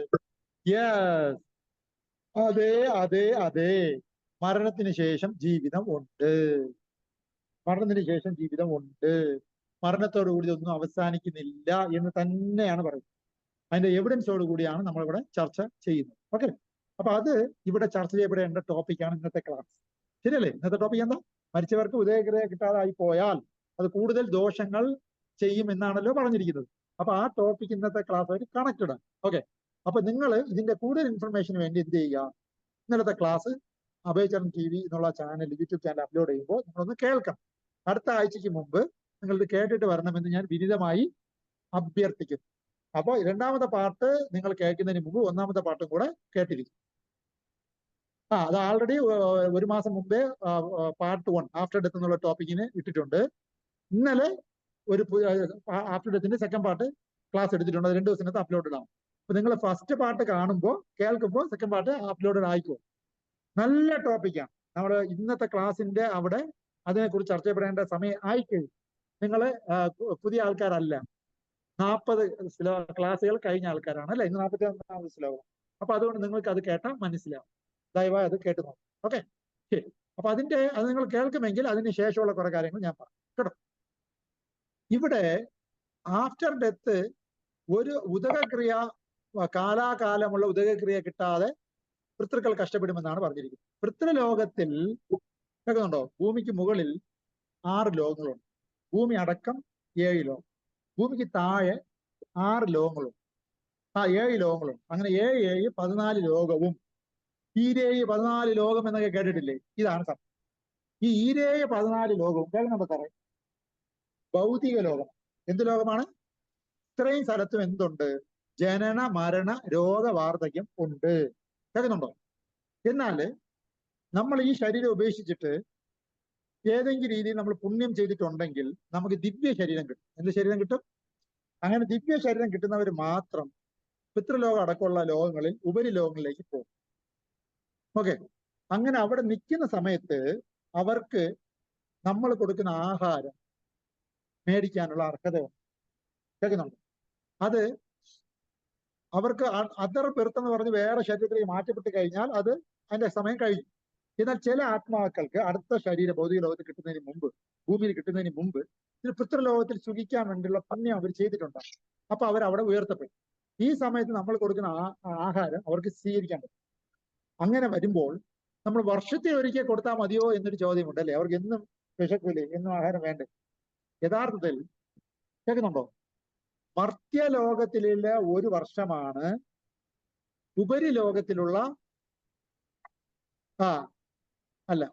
മർത്യലോകത്തിലുള്ള 1 വർഷമാണ് ഉപരിലോകത്തിലുള്ള 1 ദിവസം. മനസ്സിലായ? നമ്മളിപ്പോ ജനിച്ച് ബാല്യം, കൗമാരം, യൗവനം, വാർദ്ധക്യം, മരണം ഇത്രയും കൂടെ ആകുമ്പോൾ നമ്മുടെ ഒരു 100 വർഷം ടേൺ കഴിഞ്ഞു അല്ലെ? എന്നാല് നിങ്ങൾ മനസ്സിലാക്കണം, 100 വയസ്സ് വരെ കലിയുഗത്തിൽ നമുക്ക് വേണമെങ്കിൽ ഈ ശരീരം ജീവിച്ചിരിക്കുന്ന രീതിയിലാക്കാൻ പറ്റും. എന്നാൽ ഇതേ ബാല്യം, കൗമാരം, യൗവനം, വാർദ്ധക്യം ഇവയെല്ലാം കൂടെ ഒരു ബട്ടർഫ്ലൈക്ക് എത്ര നേരമുണ്ട്? 100 വർഷം ഉണ്ടോ? അതും അതിനും ഉണ്ട്. എന്ത് ബാല്യമുണ്ട്, അതിനും കൗമാരമുണ്ട്, അതിനും യൗവനമുണ്ട്, അതിനും വാർദ്ധക്യമുണ്ട്, അതിനും മരണമുണ്ട്. അപ്പൊ ഇത്രയും ടേണ് ആ ശരീരത്തിൽ കഴിയാൻ ആകെ എത്ര ദിവസം മതി? 1 2 ദിവസം മതി എന്നാ പറയുന്നത് അല്ലേ? ശരിയല്ലേ? ഏറിയാൽ മാക്സിമം പോയാൽ എത്ര? ഒരു 5 മാക്സിമം ഒരാഴ്ച, അതിനപ്പുറം എന്തായാലും ഇല്ല. ശരിയല്ലേ? അങ്ങനെ നോക്കുമ്പോൾ ഓരോ ജീവികൾക്കും അതിന്റെ കൗമാര, യൗവന, വാർദ്ധക്യം എന്ന് പറയുന്നത് വ്യത്യസ്തമായ ടൈമാണ്. വ്യത്യസ്തമായ ടൈമിനനുസരിച്ച് ഇത് കവറാവും അല്ലെ? അങ്ങനെ നോക്കുമ്പോൾ സ്വാഭാവികമായിട്ടും ഉപരിലോകങ്ങളിൽ മനസ്സിലായ? അവിടെ 1 വർഷം എന്ന് പറയുന്നത് മനസ്സിലായില്ലേ? നമ്മുടെ ഒരു ദിവസം അല്ല, അവിടുത്തെ ഇവിടുത്തെ 1 വർഷം എന്ന് പറഞ്ഞാൽ അവിടുത്തെ 1 ദിവസം എന്ന് പറയുന്നതിൽ അത്ഭുതമൊന്നും പെടേണ്ട കാര്യമില്ല കേട്ടോ. അപ്പൊ അങ്ങനെ നോക്കുമ്പോൾ നമ്മൾ വർഷത്തിൽ ഒരിക്കൽ ചെയ്യുന്ന പിണ്ടം എന്നാ ചെയ്യുന്നത്? നമ്മൾ കർക്കിടക വാവിന് കൊടുക്കുമ്പോൾ അവർക്ക് എല്ലാ ദിവസവും കിട്ടും പോലെയാണ്. മനസ്സിലായ? എല്ലാ ദിവസവും കിട്ടും പോലെയാണ് ആണല്ലോ അല്ലെ? അതിൽ കുറച്ച് വെള്ളം ഒഴിക്കാൻ പറയും, വസ്ത്രം വയ്ക്കാൻ പറയും അല്ലെ? ഒരു നുകിലെടുത്ത് വെച്ചിട്ട് വസ്ത്രമാണ് സങ്കല്പിക്കാൻ പറയും അല്ലെ? എന്നിട്ട് പിണ്ടം വയ്ക്കും അല്ലെ? ഇതൊക്കെ അവർക്ക് സ്വീകരിക്കാൻ പറ്റും. മരിച്ച ദിവസവും ചെയ്യാറുണ്ട് അല്ലെ? ചെയ്യാറുണ്ട്, സമ്മതി. ഓക്കെ, പിന്നെ അങ്ങനെ ചെയ്യുമ്പോൾ അവസാനം ഒരു പ്രയർ ഉണ്ട്. എന്താണ്? ജ്ഞാത അജ്ഞാത പിതൃകൾക്ക്. കേൾക്കുന്നുണ്ടോ? ജ്ഞാത അജ്ഞാത പിതൃകൾക്കും കൂടെ ഇത് സമർപ്പിക്കുന്നതാണ്. അപ്പൊ നമുക്ക് ബോധമുള്ളതും ബോധമില്ലാത്തതും, ഓർമ്മയുള്ളതും ഓർമ്മയില്ലാത്ത, നമുക്ക് 1 2 3 4 പിതൃക്കളെ ഓർമ്മ ഉണ്ടാവും അല്ലെ? നമ്മുടെ അപ്പൂപ്പന്റെ പേരെന്താ?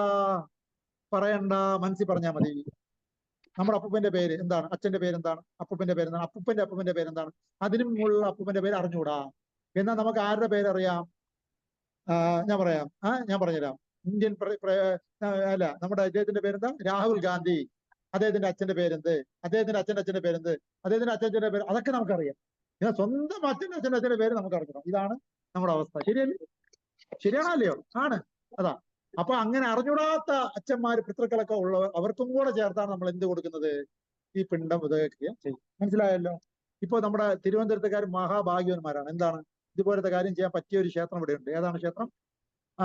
ഏതാ? തിരുവല്ലം പരശുരാമ ക്ഷേത്രം. സത്യം പറഞ്ഞാൽ എവിടുന്നൊക്കെ ആൾ വരികയാണ്. ഏതൊക്കെ സ്റ്റേറ്റിൽ നിന്ന് ആൾ വന്നാണ് ഈ സേവ ഇവിടെ ചെയ്യാൻ വരുന്നത്. അതേപോലെ തിരുനെല്ലി ക്ഷേത്രം എന്ന് പറഞ്ഞൊരു ക്ഷേത്രം കേരളത്തിന്റെ അങ്ങേറ്റവും വയനാടാണെന്ന് തോന്നുന്നു അല്ലെ. അതും ഇതിന് പിതൃബലികൾക്ക് വിശേഷപ്പെട്ട വിഷ്ണു ക്ഷേത്രമാണ്. പറയൂ. വിഷ്ണുവിന് മാത്രമേ ഈ സേവ ചെയ്യാൻ നമുക്ക് പറ്റത്തുള്ളൂ. മനസ്സിലായി? മുക്തിദായകൻ മുകുന്ദൻ. പറയൂ. 3 പ്രാവശ്യം. Very good. മുക്തിദായകൻ മുകുന്ദൻ. പറയൂ. മുക്തിദായകൻ മുകുന്ദൻ. മുക്തിദായകൻ മുകുന്ദൻ. മുക്തിദായകൻ മുകുന്ദൻ. ബ്രഹ്മാവിനോട് പോയി എനിക്ക് മുക്തി വേണമെന്ന് പറഞ്ഞാൽ പറയും, എന്നെ കൊണ്ട് പറ്റൂല. ആരെ പോയി കാണുക? വിഷ്ണുവിനെ പോയി കണ്ടോളൂ. ശിവഭഗവാനെ പോയി ചോദിക്കുക. അദ്ദേഹം പറയും എന്നെ കൊണ്ട് പറ്റൂല. ആരെ പോയി കണ്ടോളൂ? വിഷ്ണുവിനെ പോയി കണ്ടോളൂ. കൃഷ്ണനെ പോയി കണ്ടോളൂ എന്നേ പറയും. അതിൽ അവർക്ക് എതിരഭിപ്രായമില്ല. അവർക്ക് 33 ദേവന്മാർക്ക് എതിരഭിപ്രായമില്ല. മനസ്സിലായി? ആർക്കേ എതിരഭിപ്രായമുള്ളൂ? ഫാൻസ് അസോസിയേഷൻ ആണ് എതിരഭിപ്രായമുള്ളത്. ഫാൻസ് അസോസിയേഷൻ അല്ലെ? ഞാൻ ഇന്നാരുടെ ഭക്തനാണ്, ഞാൻ ഇന്നാരുടെ ഭക്തനാണ്. അവർക്ക് ആ ഫാൻസ് അസോസിയേഷൻ മാത്രമേ പ്രശ്നമുള്ളൂ. പക്ഷെ ശാസ്ത്രപ്രകാരം ദേവീദേവന്മാർക്കൊന്നും എതിരഭിപ്രായമില്ല. മുക്തിദായകൻ മുകുന്ദൻ. പരമാത്മാവ് ആരാണ്? പരമാത്മാവ് എല്ലാവരുടെ ഹൃദയത്തിലുള്ള കുടികൊള്ളുന്ന പരമാത്മാവ് ആര്? ശ്രീകൃഷ്ണ ഭഗവാനാണ് പരമാത്മാവ്. കേൾക്കുന്നുണ്ടോ? അതിൽ വേറെ എതിരഭിപ്രായം ഇല്ല. ആർക്കും എതിരഭിപ്രായം ഇല്ല. ഗർഭോദശായ വിഷ്ണു, ക്ഷീരോദശായ വിഷ്ണു, കാരണദശായ വിഷ്ണു അല്ലെ, ക്ഷീരോദശായ വിഷ്ണുവാണ് നമ്മുടെ ഹൃദയത്തിലുള്ള പരമാത്മാവ്, നാരായണൻ എന്നൊക്കെ പറയും. കേട്ടോ? അപ്പോ മുക്തിദായകൻ മുകുന്ദന് മാത്രമേ നമ്മളെ സഹായിക്കാൻ പറ്റൂ. എന്നാൽ ഈ പറഞ്ഞ ആൾക്കാർക്ക് കൊടുക്കുന്ന പിണ്ടം ആർക്ക് സമർപ്പിച്ച പിണ്ടമാണെന്ന് അറിയോ? നമ്മൾ ഈ മരിച്ചുപോയ ആൾക്കാർക്ക് പിണ്ട ഉദകക്രിയ ചെയ്യുമ്പോ നേരിട്ട് അങ്ങ് കൊടുക്കൂല. അത് ആർക്ക് സമർപ്പണം ചെയ്തതാണ് കൊടുക്കുന്നത്? വിഷ്ണുവിന് സമർപ്പണം ചെയ്തതിന്റെ ഉച്ഛിഷ്ടമാണ് ആർക്ക് കൊടുക്കുന്നത്? മരിച്ചുപോയ ആൾക്ക് കൊടുക്കുന്നത്. മനസ്സിലാക്കണം നിങ്ങൾ. നേരിട്ട് അങ്ങ് കൊടുക്കുന്ന പരിപാടി ഇല്ല. അതിനെ പ്രസാദമാക്കിയിട്ടേ കൊടുക്കാൻ പാടുള്ളൂ. നമ്മളിവിടെ പ്രസാദം കഴിക്കാൻ പോവുകയാണ് അല്ലെ? പ്രോഗ്രാം കഴിഞ്ഞിട്ട് പ്രസാദം നമ്മൾ കഴിക്കണം. നേരിട്ട് നമ്മൾ ഉണ്ടാക്കി കഴിക്കുകയാണോ ചെയ്യുന്നത്? അല്ല. അത് ആദ്യം കൃഷ്ണന് നിവേദിച്ചിട്ട് അതിന്റെ ഉച്ഛിഷ്ടമാണ് നമ്മൾ കഴിക്കുന്നത്. കേട്ടോ? അതാണ് എല്ലാരും ചെയ്യേണ്ടത്. ഭഗവാൻ ഉടുത്ത ഡ്രസ്സിന്റെ കളഞ്ഞതാണ് ആരെടുത്ത് കൊടുക്കുന്നത്? ഉദ്ധവന് കൊടുക്കുന്നത്. കേൾക്കുന്നുണ്ടോ? അതുപോലെ ഭഗവാൻ കഴിച്ചതിന്റെ മിച്ചമാണ് ആര് കഴിക്കേണ്ടത്? ഭക്തന്മാര് കഴിക്കേണ്ടത്. കേൾക്കുന്നുണ്ടോ? അതാ. അപ്പോ ഭഗവാൻ കഴിച്ച മിച്ചം കഴിച്ചാലുള്ള ഗുണം എന്ത് എന്ന് ചോദിച്ചാൽ അത് മരുന്ന് പോലെ ഉപകാരപ്പെടും. എന്ത് മരുന്ന്? നമുക്കുള്ള അസുഖത്തിന്റെ മരുന്ന് പോലെ. നമ്മൾ ചില അസുഖം വന്നാൽ മരുന്ന് കഴിച്ചാൽ അസുഖം മാറും അല്ലെ? അതേപോലെ ജനന മരണ ചക്രമാകുന്ന അസുഖം ബാധിച്ച നമുക്ക് വിഷ്ണുവിന്റെ കഴിച്ച പ്രസാദം കഴിച്ചാൽ ഉടനെ ജനന മരണ ചക്രം പുറത്തു പോകാനുള്ള വഴി തുറക്കുന്നതാണ്. മനസ്സിലായി? ബദ്ധ ജീവാത്മാവിനെ ബദ്ധത എന്നുള്ള അസുഖം വിഷ്ണു പ്രസാദം കഴിച്ചാൽ മതി. അത് ഉണ്ടാക്കാൻ വീട്ടിലുണ്ടാക്കാം. കഷായമൊക്കെ പൈസ കൊടുത്ത് മേടിക്കണം. കഷായം അസുഖം വന്നു പോയപ്പോ കഷായം എനിക്കിതാ ശരീരത്തില് കുരുന്ന് വന്നു. ഉടനെ ഞാൻ പോയി മരുന്ന് കാണിച്ചപ്പോ കഷായം കുടിക്കണം. കഷായത്തിന് അങ്ങോട്ട് പൈസ കൊടുക്കണം. കേൾക്കുന്നുണ്ടോ? അഥവാ കൊടുത്ത് ഇത്രയും കുടിച്ചാൽ ഈ അസുഖം മാറും, അത്രേ ഉള്ളൂ. എന്നാ എനിക്ക് മരണം ഉണ്ടാവാതിരിക്കോ? മരണമുണ്ട്. ജനനം ഉണ്ടെങ്കിൽ മരണമുണ്ട് അല്ലെ? സാധാരണഗതി. രോഗമുണ്ട്, വാർദ്ധക്യമുണ്ട്. ശരിയല്ലേ? അപ്പോ ഈ മരുന്ന് കഴിച്ച് അസുഖം മാറ്റാൻ വേണ്ടി പൈസ ചെലവാക്കേണ്ട ആവശ്യം വന്നിരിക്കുകയാണ്. എന്നാൽ ജനന മരണ രോഗ വാർദ്ധക്യ ചക്രത്തിൽ നിന്ന് പുറത്തു കടക്കാനുള്ള മരുന്നുണ്ടാക്കാൻ 5 പൈസ ചെലവില്ല. കേൾക്കുന്നുണ്ടോ? ആകെ ചെയ്യേണ്ടത് എന്താണെന്ന് വെച്ചാൽ നമ്മള് ഭഗവാന് പ്രേമപൂർവ്വം അദ്ദേഹത്തിന്റെ ഫോട്ടോയുടെ ഫ്രണ്ടിൽ പ്രസാദം ഉണ്ടാക്കി കൊണ്ടുവച്ചിട്ട് ഒരു തുളസി ദേവിയുടെ ഒരേ ഒരു ഇല വീട്ടിനകത്ത് വളർത്തി അത് കൊണ്ടിട്ടിട്ട് നമസ്കരിച്ച്, കൃഷ്ണ ദയവായി ഇത് സ്വീകരിക്കണമേ, പ്രേമത്തോടെ ഞാൻ അങ്ങേക്ക് അർപ്പിക്കുന്നു. ഗുരു പരമ്പരകളെ ദയവായി ഈ ഭക്ഷണം ഭഗവാൻ കൊടുക്കണമേ രാധാറാണി ദയവായി ഭക്ഷണം എത്തിച്ചു കൊടുക്കണമേ, ചൈതന്യ മഹാപ്രഭു ദയവായി ഭക്ഷണം എത്തിച്ചു കൊടുക്കണമേ എന്ന് പറഞ്ഞ് ഒന്ന് നമസ്കരിച്ചിട്ട് ഇതില്ല ഹരേ കൃഷ്ണ മഹാമന്ത്രം 3 പ്രാവശ്യം. ഹരേ കൃഷ്ണ കൃഷ്ണ കൃഷ്ണ ഹരേ ഹരേ, ഹരേ രാമ രാമ രാമ ഹരേ ഹരേ, ഹരേ കൃഷ്ണ കൃഷ്ണ കൃഷ്ണ ഹരേ ഹരേ, ഹരേ രാമ രാമ രാമ ഹരേ ഹരേ, ഹരേ കൃഷ്ണ കൃഷ്ണ കൃഷ്ണ ഹരേ ഹരേ, ഹരേ രാമ രാമ രാമ ഹരേ ഹരേ എന്ന് പറഞ്ഞ് കേൾക്കുന്നുണ്ടോ? നമുക്കത് കഴിക്കാം. നമ്മുടെ മക്കൾക്ക്, ജീവിച്ചിരിക്കുന്ന മക്കൾക്ക് കൊടുക്കാം, മരിച്ച ആൾക്കും വേണമെങ്കിൽ സങ്കല്പിച്ച് കൊടുക്കാം. പക്ഷെ അത് എന്നും കൊടുക്കേണ്ട ആവശ്യമില്ല. എന്ന് കൊടുത്താൽ വർഷത്തെ ഒരിക്കൽ കൊടുക്കാം. ഇത് തന്നെ നിങ്ങൾക്ക് നിവേദിക്കാൻ അറിഞ്ഞോടാത്തത് കൊണ്ടാണ് ക്ഷേത്രത്തിൽ പോകുമ്പോൾ പോറ്റി നമുക്ക് പഠിപ്പിച്ചത്. ഇത്രയേ ഉള്ളൂ.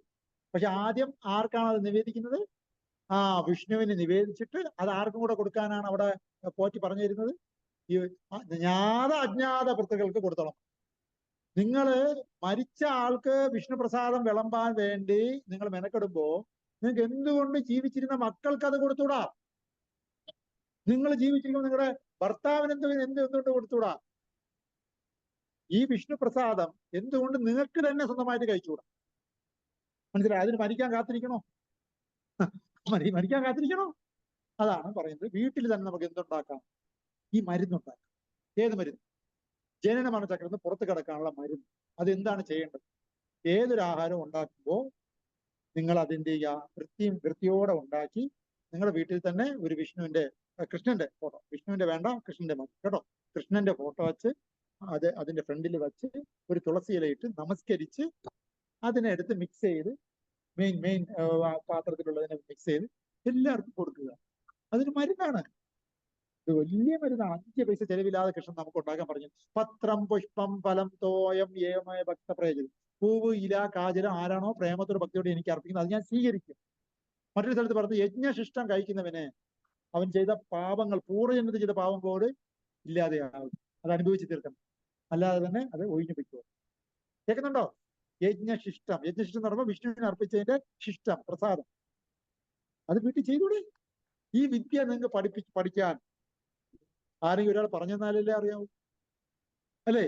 എന്നുള്ളത് ഒരാൾ പറഞ്ഞു തന്നപ്പോഴല്ലേ എന്ന് വായിക്കാൻ നമുക്ക് പിടികിട്ടിയത്.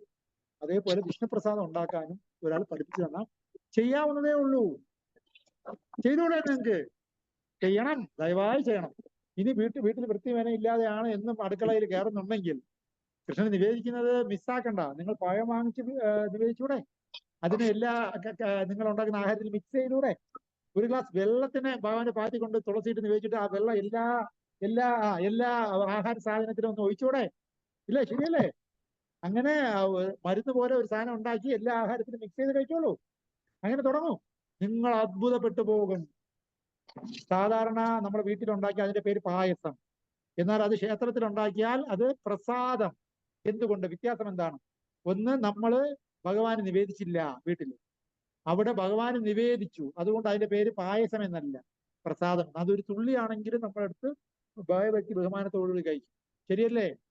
അത് നമുക്ക് ബോധത്തിൽ മാറ്റങ്ങൾ ഉണ്ടാക്കും. മാറ്റം ഉണ്ടാക്കും. നമ്മളൊരു തലവേദനയ്ക്ക് ഒരു ഗുളിക കഴിച്ചാൽ ബോധത്തിൽ മാറ്റം വരുന്നുണ്ടോ? ഉണ്ട്. തലവേദനയ്ക്ക് ഒരു ഗുളിക കഴിച്ചാൽ നമുക്ക് തലവേദന മാറുന്നില്ലേ? അപ്പൊ ആഹാരവും നമ്മുടെ ശരീരമായിട്ട് കണക്കിടല്ലേ? അതേപോലെ ഭഗവാൻ നിവേദിച്ച ആഹാരം കഴിച്ചാൽ അതിനനുസരിച്ചുള്ള മാറ്റം ഉണ്ടാവും. മനസ്സിലായോ?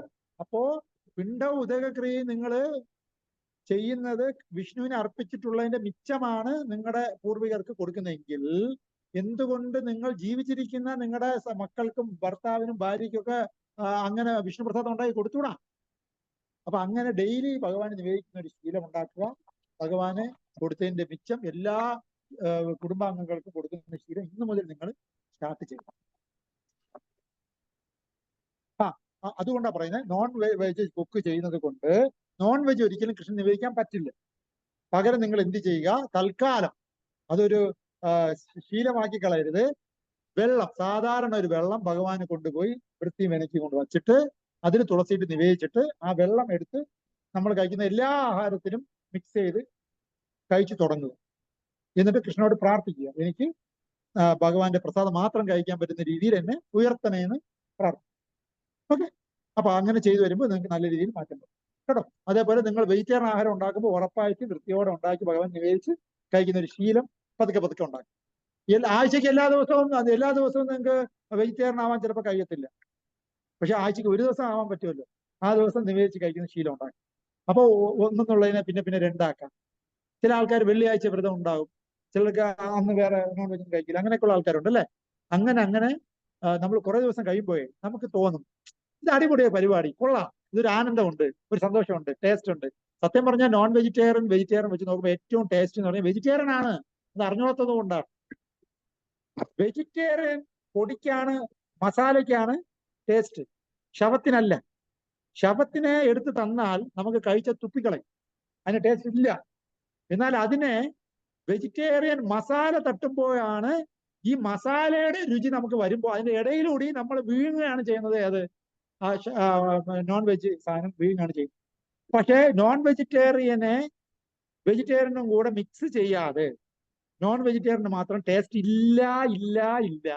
നോൺ വെജിറ്റേറിയൻ ആഹാരം രുചികരം എന്ന് പറയുന്നത് ആ നോൺ വെജിറ്റേറിയന്റെ ടേസ്റ്റ് കൊണ്ടല്ല, പകരം വെജിറ്റേറിയൻ പൊടി തട്ടിയത് കൊണ്ടാണ്. അപ്പൊ ടേസ്റ്റ് ഏതിനാണ്? നോൺ വെജിറ്റേറിയൻ ആണോ വെജിറ്റേറിയൻ ആണോ?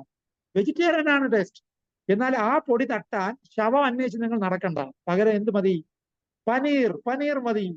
പാൽ ഉൽപ്പന്നങ്ങൾ, പനീറിൽ ഇതേ പൊടി തട്ടിയാൽ അതേ ടേസ്റ്റ് കിട്ടും. നല്ല സൂപ്പർ വെജിറ്റേറിയൻ കുക്ക് ചെയ്യുന്ന നമ്മുടെ ഇസ്കോണിലെ ഡ്യൂട്ടി മാതാജിമാരുണ്ട്. അവരുണ്ടാക്കിയ ആഹാരം നിങ്ങൾ കണ്ടിന്യൂസ് ആയിട്ട് കഴിച്ചാൽ പിന്നെ നിങ്ങൾ വീട്ടില് വേറെ ഒന്നും ഉണ്ടാക്കൂല. പിന്നെ ഇവരെ പോയി സംസാരിച്ച് അവരുണ്ടാക്കുന്ന റെസിപ്പി വാങ്ങിച്ച് നിങ്ങൾ അത് ഉണ്ടാക്കി കഴിക്കും. കാരണം ഏറ്റവും രുചിയുള്ള ടേസ്റ്റുള്ള സൂപ്പർ പ്രസാദം നിങ്ങൾ കഴിച്ച് നോക്കണം. അപ്പോഴേ അറിയാവൂ വെജിറ്റേറിയനിസത്തിൽ ഇത്രയും രുചിയുള്ള വിഭവം ഉണ്ടെങ്കിൽ പിന്നെ എന്തിനു നമ്മൾ വെറുതെ നോൺ വെജിറ്റേറിയൻ കഴിക്കുന്നു. ചില ആൾക്കാർ നമ്മൾ വെജിറ്റേറിയൻ ആയോടെ ചോദിക്കും, അയ്യോ വെജിറ്റേറിയൻ ആണോ? ഉടനെ അവരുടെ മുഖത്ത് കാണണം നമ്മളോടുള്ള ഒരു അയ്യോ പാവം നോൺ വെജിറ്റേറിയൻ കഴിക്കുന്നില്ല, വെജിറ്റേറിയൻ ആണ്, കഷ്ടമെന്ന് തോന്നും. ഒരിക്കലുമല്ല. അതായത് മനസ്സാലെ കേൾക്കണം, വാക്ക് കേൾക്കണം. മനസ്സാലെ ഹയർ ടേസ്റ്റ് കിട്ടിയപ്പോൾ ലോവർ ടേസ്റ്റ് വേണ്ടെന്ന് വെച്ചു. അല്ലാതെ ഒരു ത്യാഗവും അതിനകത്തില്ല. കേൾക്കുന്നുണ്ടോ? ത്യാഗം എന്ന് പറഞ്ഞാൽ മനസ്സാലെ ഇഷ്ടപ്പെട്ടതിന് വേണ്ടെന്ന് വെക്കുകയാണ് ത്യാഗം. മനസ്സിലായോ? എന്നാൽ മനസ്സാലെ ഹയർ ടേസ്റ്റ് കിട്ടിയപ്പോ ലോവർ ടേസ്റ്റ് വേണ്ടെന്ന് വയ്ക്കുന്നതിന് എന്ത് ത്യാഗമാണുള്ളത്? നമുക്ക് അതിനേക്കാൾ രുചിയുള്ള സാധനം കിട്ടിയപ്പോ രുചി കുറഞ്ഞത് വേണ്ടെന്ന് വെച്ചു, അത്രേ ഉള്ളൂ. പക്ഷെ ആദ്യമായിട്ട് കേൾക്കുന്ന ആള് നമ്മളോട് ഭയങ്കര ഒരു സങ്കടം, അയ്യോ പാവം വെജിറ്റേറിയൻ അല്ല, നോൺ വെജിറ്റേറിയൻ ഒന്നും കഴിക്കാൻ പറ്റൂല, അതിനേക്കാൾ രുചിയുള്ള സാധനം കഴിച്ചുകൊണ്ടിരിക്കുന്നതുകൊണ്ടാണ് അത് വേണ്ടെന്ന് വെച്ചത്. അതാണ് സത്യം. ഇപ്പൊ തുടക്കത്തിൽ അത് പറഞ്ഞാൽ നമുക്ക് മനസ്സിലാവും. പകരം എന്ത് ചെയ്യണം?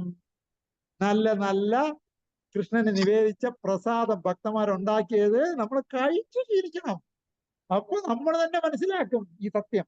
മനസ്സിലായോ? അല്ലാതെ പറഞ്ഞാൽ ആർക്ക് മനസ്സിലാവും? അതും ഇതും കഴിച്ചു നോക്കിയാലല്ലേ അതിനേക്കാൾ ഇത് കൊള്ളാം ഇതിനേക്കാൾ അത് കൊള്ളാൻ മനസ്സിലാവും. അപ്പൊ നിങ്ങൾ എന്ത് സ്റ്റാർട്ട് ചെയ്യാൻ സമയമായി? കൃഷ്ണപ്രസാദം കഴിക്കാൻ സമയമായി. ഇതുപോലെ രുചിയുള്ള ഒരു സാധനം ഈ ലോകത്തില്ല. ഞാന് ആദ്യമായി ഇസ്കോണിൽ പോയപ്പോ തൈക്കാടില് എല്ലാ ഞായറാഴ്ചയും ഞാൻ കറക്റ്റായി എത്തും കേട്ടോ. ക്ലാസ് കഴിഞ്ഞോ ഇല്ലയോ അത് പ്രശ്നമല്ല, പക്ഷേ പ്രസാദത്തിന് മുമ്പ് ഞാൻ എത്തിയിരിക്കും, അത് ഉറപ്പാണ്. അവിടെ വേറെ ഒന്നുമില്ല. അത്ഭുതം എന്ന് പറയട്ടെ, ഒരു ചോറ്, ഒരു സാമ്പാർ, ഒരു പപ്പടം, ഇത്രയേ ഉള്ളൂ. പിന്നെ ചെറിയ ഒരു സ്വീറ്റും കൂടെ, ഒരു പായസം കൂടെ ഉണ്ടാവും. സത്യമായി പറയാം, ഞാൻ വെറുതെ പറയുന്നില്ല. ആ ടേസ്റ്റ് ഒരിക്കലും അതേ ചോറ് വീട്ടിൽ വെച്ചാൽ ഉണ്ടാവില്ല, അതേ സാമ്പാർ വീട്ടിൽ വെച്ചാൽ ഉണ്ടാവില്ല. ഈവൻ പപ്പടം പോലും അതിന് ഒരു തരി മിച്ചമില്ല, നമ്മൾ എടുത്ത് നക്കി തിന്നു, അത്ര രുചിയാണ്. കേൾക്കുന്നുണ്ടോ? എന്തുകൊണ്ട്?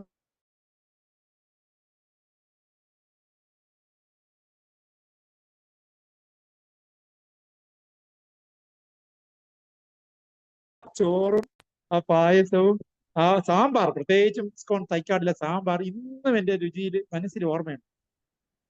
പക്ഷേ ഇന്ന് ആ സാമ്പാർ കിട്ടായി. കാരണം ഇന്ന് നമ്മൾ കുറച്ചുകൂടി വലിയ ടെമ്പിൾ കെട്ടി മാറിയപ്പോ നമ്മൾ വിഭവങ്ങൾ കൂട്ടിയപ്പോ ആ സാമ്പാർ നമ്മൾക്ക് ആ രുചിയിൽ കിട്ടുന്നില്ല. കാരണം അതിനേക്കാൾ അപ്പുറമുള്ള എന്തൊക്കെയോ പ്രസാദം വന്ന് ഇതിന്റെ രുചി നമുക്ക് കിട്ടാതായിപ്പോയി. വിഷമിച്ചാണ് ഞാൻ പറയുന്നത് കേട്ടോ. ഇന്നും പണ്ട് തൈക്കാടില് സാമ്പാറും ചോറും കഴിച്ച ആൾക്കാർക്ക് ആ രുചി ഓർമ്മയുണ്ട്. തൈക്കാട് ഇപ്പൊ ഞങ്ങൾ 5 സെന്റ് സ്ഥലം മേടിച്ച് നമ്മൾ വേറെ കെട്ടി ഓൺ ബിൽഡിങ്ങിലേക്ക് മാറി. അത് അവിടുത്തെ ആ ക്ഷേത്രത്തിനടുത്താണ്. അവിടെ ഒരു അയ്യപ്പ ക്ഷേത്രമുണ്ട്, അതിനടുത്ത് എല്ലാ ഞായറാഴ്ചയും 11 മണിക്ക് ഗംഭീര പ്രോഗ്രാമുണ്ട്. അന്നുണ്ടായ പ്രസാദം ഒന്നല്ല, ഇന്ന് വിഭവസമൃദ്ധമായ പ്രസാദം. അന്ന് എന്തുകൊണ്ടോ സമ്പത്തില്ലായിരുന്നത് കൊണ്ടായിരിക്കാം കേട്ടോ. പക്ഷെ ആ ടേസ്റ്റ് സത്യമായി പറയാം ഇന്ന് വരെയും വേറെ ഒരു ഇതിന് കിട്ടിയിട്ടില്ല. കാരണം അത് കൃഷ്ണൻ നിവേദിച്ച് കഴിച്ചത് കൊണ്ട്, പോയി നിവേദിച്ച ഭക്ഷണമാണെങ്കിലും അന്നൊരു ദിവസം നമ്മുടെ ഹിസ് ഗ്രേസ് നമ്മുടെ ഇസ്കോണിലെ ഇപ്പൊ ഹെഡ് പൂജാരിയായിട്ട് ഒരു ഡ്യൂട്ടി ഉണ്ട്. അദ്ദേഹത്തിന്റെ പേര് അജയ് ഗോവിന്ദ് പ്രഭു. അജയ് ഗോവിന്ദ് പ്രഭു ഒരു ക്ലാസ്സിലും ഇത് പറഞ്ഞു. ആ സാമ്പാറിന്റെ ടേസ്റ്റ് ഇപ്പോഴും കിട്ടുന്നില്ല. അന്നത്തെ ആ ഒരു സംഭവം അത് വേറെ ലെവൽ. അസത്യമാണ് അദ്ദേഹം പറഞ്ഞു. ഞാനത് വീണ്ടും എടുത്തു പറയും കേട്ടോ. അതാണ് എന്തുകൊണ്ടെന്ന് ചോദിച്ചാൽ സാമ്പാർ കഴിക്കാത്തതുകൊണ്ടല്ല, നമ്മള് ചോറ് കഴിക്കാത്തതുകൊണ്ടല്ല, പപ്പടം കഴിച്ചിട്ടില്ലാത്തത് കൊണ്ടല്ല. പക്ഷെ അത് വീട്ടിൽ ഉണ്ടെങ്കിൽ കൂടി അത് എന്തേ ആവുന്നുള്ളൂ? സാമ്പാറും പപ്പടവും ചോറുമേ ആവുന്നുള്ളൂ. എന്നാൽ സ്കൂളിൽ വന്ന് കഴിക്കുമ്പോൾ അത് എന്താണ്? അത് പ്രസാദമാണ്. അത് സാമ്പാറല്ല, അത് പപ്പടമല്ല, അത് ചോറല്ല, അത് പ്രസാദമാണ്. കൃഷ്ണനെ നിവേദിച്ച ആഹാരം. അന്ന് ആകെ വീട്ടിൽ ഈ പരിപാടി ഇല്ലല്ലോ, വീട്ടിലെ നമ്മൾ നിവേദിക്കുന്നില്ലല്ലോ. ആഴ്ചയ്ക്ക് ഒരിക്കൽ മാത്രമേ പ്രസാദം കിട്ടുന്നുള്ളൂ. അതുകൊണ്ട് അതിന് എന്തോ ഒരു രുചി തീർച്ചയായിട്ടും ഉണ്ടായിരുന്ന അനുഭവത്തിലൂടെ നമ്മൾ പഠിച്ചിട്ടുണ്ട്. അതുകൊണ്ട് ക്ലാസ്സിന് പോയില്ലെങ്കിലും നമ്മൾ എവിടെ കറക്റ്റായി പ്രസാദം കഴിക്കാൻ പോയി, അത് നല്ലതാണ്. നമ്മൾ ആ പ്രസാദം കഴിക്കാൻ വേണ്ടിയെങ്കിലും നമ്മൾ വരണം. എന്തുകൊണ്ടെന്ന് വെച്ചാല് സേവോൻ മുഹി ജിഹ്വാ സ്വയമേവ സ്മൃതി. കൃഷ്ണനെ കുറിച്ച് മനസ്സിലാക്കാൻ എളുപ്പം നാക്കുകൊണ്ടാണ്. നാക്കുകൊണ്ട് കൃഷ്ണനെ എങ്ങനെ മനസ്സിലാക്കാം? നാക്കാകുന്ന നമ്മുടെ ഇന്ദ്രിയത്തിനെ കൃഷ്ണന്റെ സേവനത്തിൽ ഏർപ്പെടുത്തുമ്പോൾ നമുക്ക് കൃഷ്ണനെ കുറിച്ച് കൂടുതൽ കാര്യം മനസ്സിലാവും. അത് എളുപ്പമാണ്. എങ്ങനെ? ഒന്ന് നാക്കുകൊണ്ട് നാമം ജപിക്കാം. അപ്പൊ കൃഷ്ണനെ കുറിച്ച് കൂടുതൽ മനസ്സിലാക്കാൻ പറ്റും. മനസ്സിലായോ? അപ്പൊ നാമം ജപിച്ചത് കൊണ്ട് മാത്രം കൃഷ്ണനെ കുറിച്ച് കൂടുതൽ മനസ്സിലാക്കി ഒരു പുസ്തകം തന്നെ എഴുതിയ ആളാണ് വാൽമീകി. ഏറ്റവും വലിയ മഹാകാവ്യം എഴുതി നാമം ജപിച്ചാണ് അദ്ദേഹത്തിന് അത്രയും അറിവുണ്ടായത്. സ്വയമേവ സ്ഫുരത്തി, സ്വയമേ അദ്ദേഹത്തിന് എല്ലാം സ്മരണയിൽ വന്നു. രണ്ട്, നമ്മളെ പോലെ പറ്റിയ ആൾക്കാർക്ക് എന്താണ്? നല്ലവണ്ണം കൃഷ്ണൻ നിവേദിച്ച് പ്രസാദം കഴിക്കുക. അത് നാക്കുകൊണ്ടല്ലേ കഴിക്കാൻ പറ്റൂ? നാക്ക് വെച്ചല്ലേ ആഹാരം കഴിക്കുന്നത്, അല്ലേ? നാക്കിലെ ആഹാരം കഴിക്കാൻ പറ്റുമോ? ഇല്ല. അപ്പൊ നാക്ക് കൊണ്ട് പ്രസാദം കഴിക്കുന്നതും എന്താണ്? ഒരു സർവീസാണ്. അതുകൊണ്ട് പ്രസാദത്തിനെ നമ്മൾ മാനിച്ച് നമ്മൾ ഉറപ്പായിട്ട് വിഷ്ണു പ്രസാദം കഴിച്ച് തന്നെ ശീലിക്കാം. അങ്ങനെ നമ്മൾ വിഷ്ണു പ്രസാദം കുറേ കഴിക്കുമ്പോൾ നമ്മൾ പോലും അറിയാതെ ഹയർ ടേസ്റ്റ് കിട്ടുമ്പോൾ നമ്മൾ എന്ത് ചെയ്യും? അന്ന് വീട്ടിൽ ആഹാരം ഇല്ലാത്തതുകൊണ്ടല്ല ടെമ്പിളിൽ വന്ന് കഴിച്ചത്. പക്ഷെ വീട്ടിലുള്ളതിനേക്കാൾ രുചിയുള്ള ആഹാരം ടെമ്പിളിൽ കിട്ടിയത് കൊണ്ടാണ് നമ്മൾ ആ സമയത്ത് കറക്റ്റ് തപ്പി പിടിച്ച് അവിടെ എത്തി കഴിച്ചത്. മനസ്സിലായി? എന്നതുപോലെ നമ്മൾ വീണ്ടും വീണ്ടും അത് കഴിക്കാനുള്ള ടെൻഡൻസി നമുക്ക് വരുമ്പോൾ നമ്മുടെ ജീവിതത്തിൽ മൊത്തം ഒരു മാറ്റം. അതുകൊണ്ട് പ്രിയപ്പെട്ട ഭക്തജനങ്ങളെ, പിണ്ടമോ ഉദകക്രിയയോ എല്ലാം ചെയ്യുന്നത് വിഷ്ണുവിന് സമർപ്പിച്ച ഇഷ്ടം അവർക്ക് കൊടുക്കുകയാണ്. അത് മരിച്ച ആൾക്കാർക്ക് മാത്രം കൊടുത്ത് നിങ്ങൾ ജീവിച്ചിരിക്കുന്നവരോട് കുളിക്കേണ്ട, ഒന്നും ചെയ്യണ്ട, മരിച്ചവർക്കാണെങ്കിൽ മാത്രമേ വിഷ്ണു പ്രസാദം കൊടുക്കൂ, ജീവിച്ചിരിക്കുമ്പോൾ കൊടുക്കൂല എന്ന് നിങ്ങൾ പറയരുത്. നിങ്ങൾ ജീവിച്ചിരിക്കുന്ന നിങ്ങളുടെ മക്കൾക്കും ഭാര്യയ്ക്കും ഭർത്താവിനും നിങ്ങളുടെ വീട്ടിൽ തന്നെ ഭഗവാൻ നിവേദിച്ച ആഹാരം ഉണ്ടാക്കി കൊടുക്കുന്ന ഒരു ശീലം ഉണ്ടാക്കണമേ എന്ന് മാത്രം പറഞ്ഞുകൊണ്ട് ഇന്നത്തെ ക്ലാസ് നമുക്ക് അവസാനം. പക്ഷെ ഒരു ഹോംവർക്ക് ഉണ്ട്. എന്താണ് ഹോംവർക്ക്?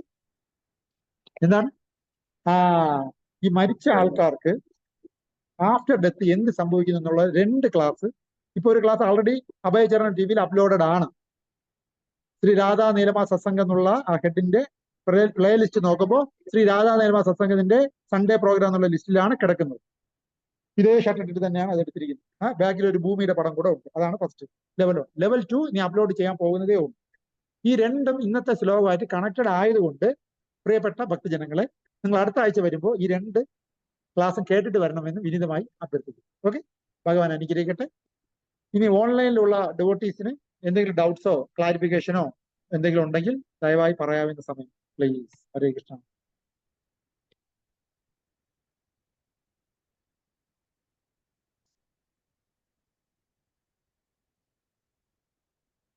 ഓക്കെ, പ്രത്യേകിച്ചും ഡിസ്കഷൻസ് ഒന്നും ഇല്ല എങ്കിൽ നമുക്ക് ഇന്നത്തെ ക്ലാസ് അവസാനിപ്പിക്കാം.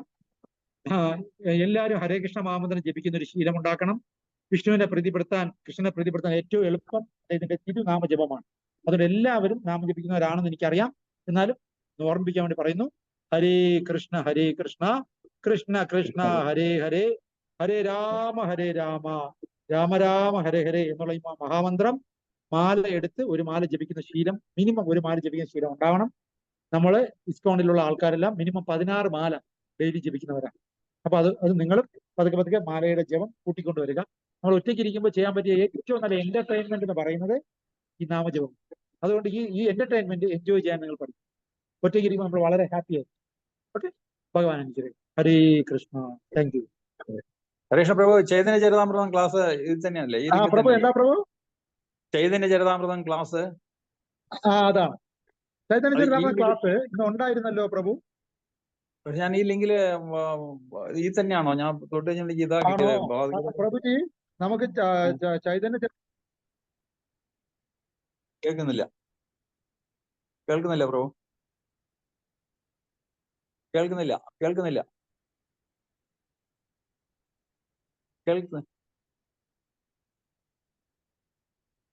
പ്രഭു, കേൾക്കുന്നില്ല. പ്രഭു ചൈതന്യ ഇപ്പൊ കേൾക്കാമോ പ്രഭു? കേൾക്കാമോ? ഹരേ കൃഷ്ണ പ്രഭു, കേൾക്കാമോ? ഇപ്പൊ കേൾക്കാം. പ്രഭു ദയവായി ക്ഷമിച്ചാലും ഇന്ന് ചൈതന്യ ചരിതാമൃതം ക്ലാസ് ഉണ്ടായിരുന്നില്ല. ഹരേ കൃഷ്ണ. ഓക്കെ. മെസ്സേജ് ഇട്ടിരുന്നു, പക്ഷെ അത് ക്യാൻസൽ മെസ്സേജ് ആയിട്ട് ചില ഗ്രൂപ്പുകളിൽ ഇട്ടില്ല. ചില ഗ്രൂപ്പുകളിൽ ഇന്ന് ക്യാൻസൽഡ് പ്രോഗ്രാം ആണ് ഇട്ടിട്ടുണ്ടായിരുന്നു. ദയവായി പ്രാവശ്യം ക്ഷമിച്ചാലും ക്ലാസ് എടുക്കുന്ന പ്രഭുവിനെ ഇന്ന് ഒരു അസൗകര്യം പറഞ്ഞിരുന്നു. അതുകൊണ്ട് എവിടെന്നാ ജോയിൻ ചെയ്തത്? സ്ഥലം എവിടെയാ പ്രഭു? ഞാൻ പാലക്കാട് ആലത്തൂര് നെന്മാറ സത്സംഗത്തിൽ. ആലത്തൂർ. എനിക്ക് ഓർമ്മയുണ്ട് പ്രഭുവിനെ, എനിക്ക് ഓർമ്മയുണ്ട്. സ്വാഗതം പ്രഭുജി. വന്നാലും ക്ഷമിച്ചാലും ഇന്ന് സത്യമേത പ്രഭുവായിരുന്നു ക്ലാസ് എടുക്കേണ്ടിയിരുന്നത്. മെസ്സേജ് ലിങ്ക് വന്നിട്ടുണ്ട്, പക്ഷെ എനിക്ക് തോന്നുന്നു അദ്ദേഹം ഇന്ന് തിരക്കാണെന്ന് പറഞ്ഞു തോന്നുന്നു. പക്ഷെ ക്യാൻസൽ മെസ്സേജ് എല്ലാ പ്രഭുവിന്റെ ക്ലാസ് കേൾക്കാൻ ഭാഗ്യമുണ്ടായി. നന്നായി. ഹരേ കൃഷ്ണ പ്രഭു. ക്ഷമിച്ചാലും പ്രഭു. Thank you. സ്വാഗതം. ഹരേ കൃഷ്ണ.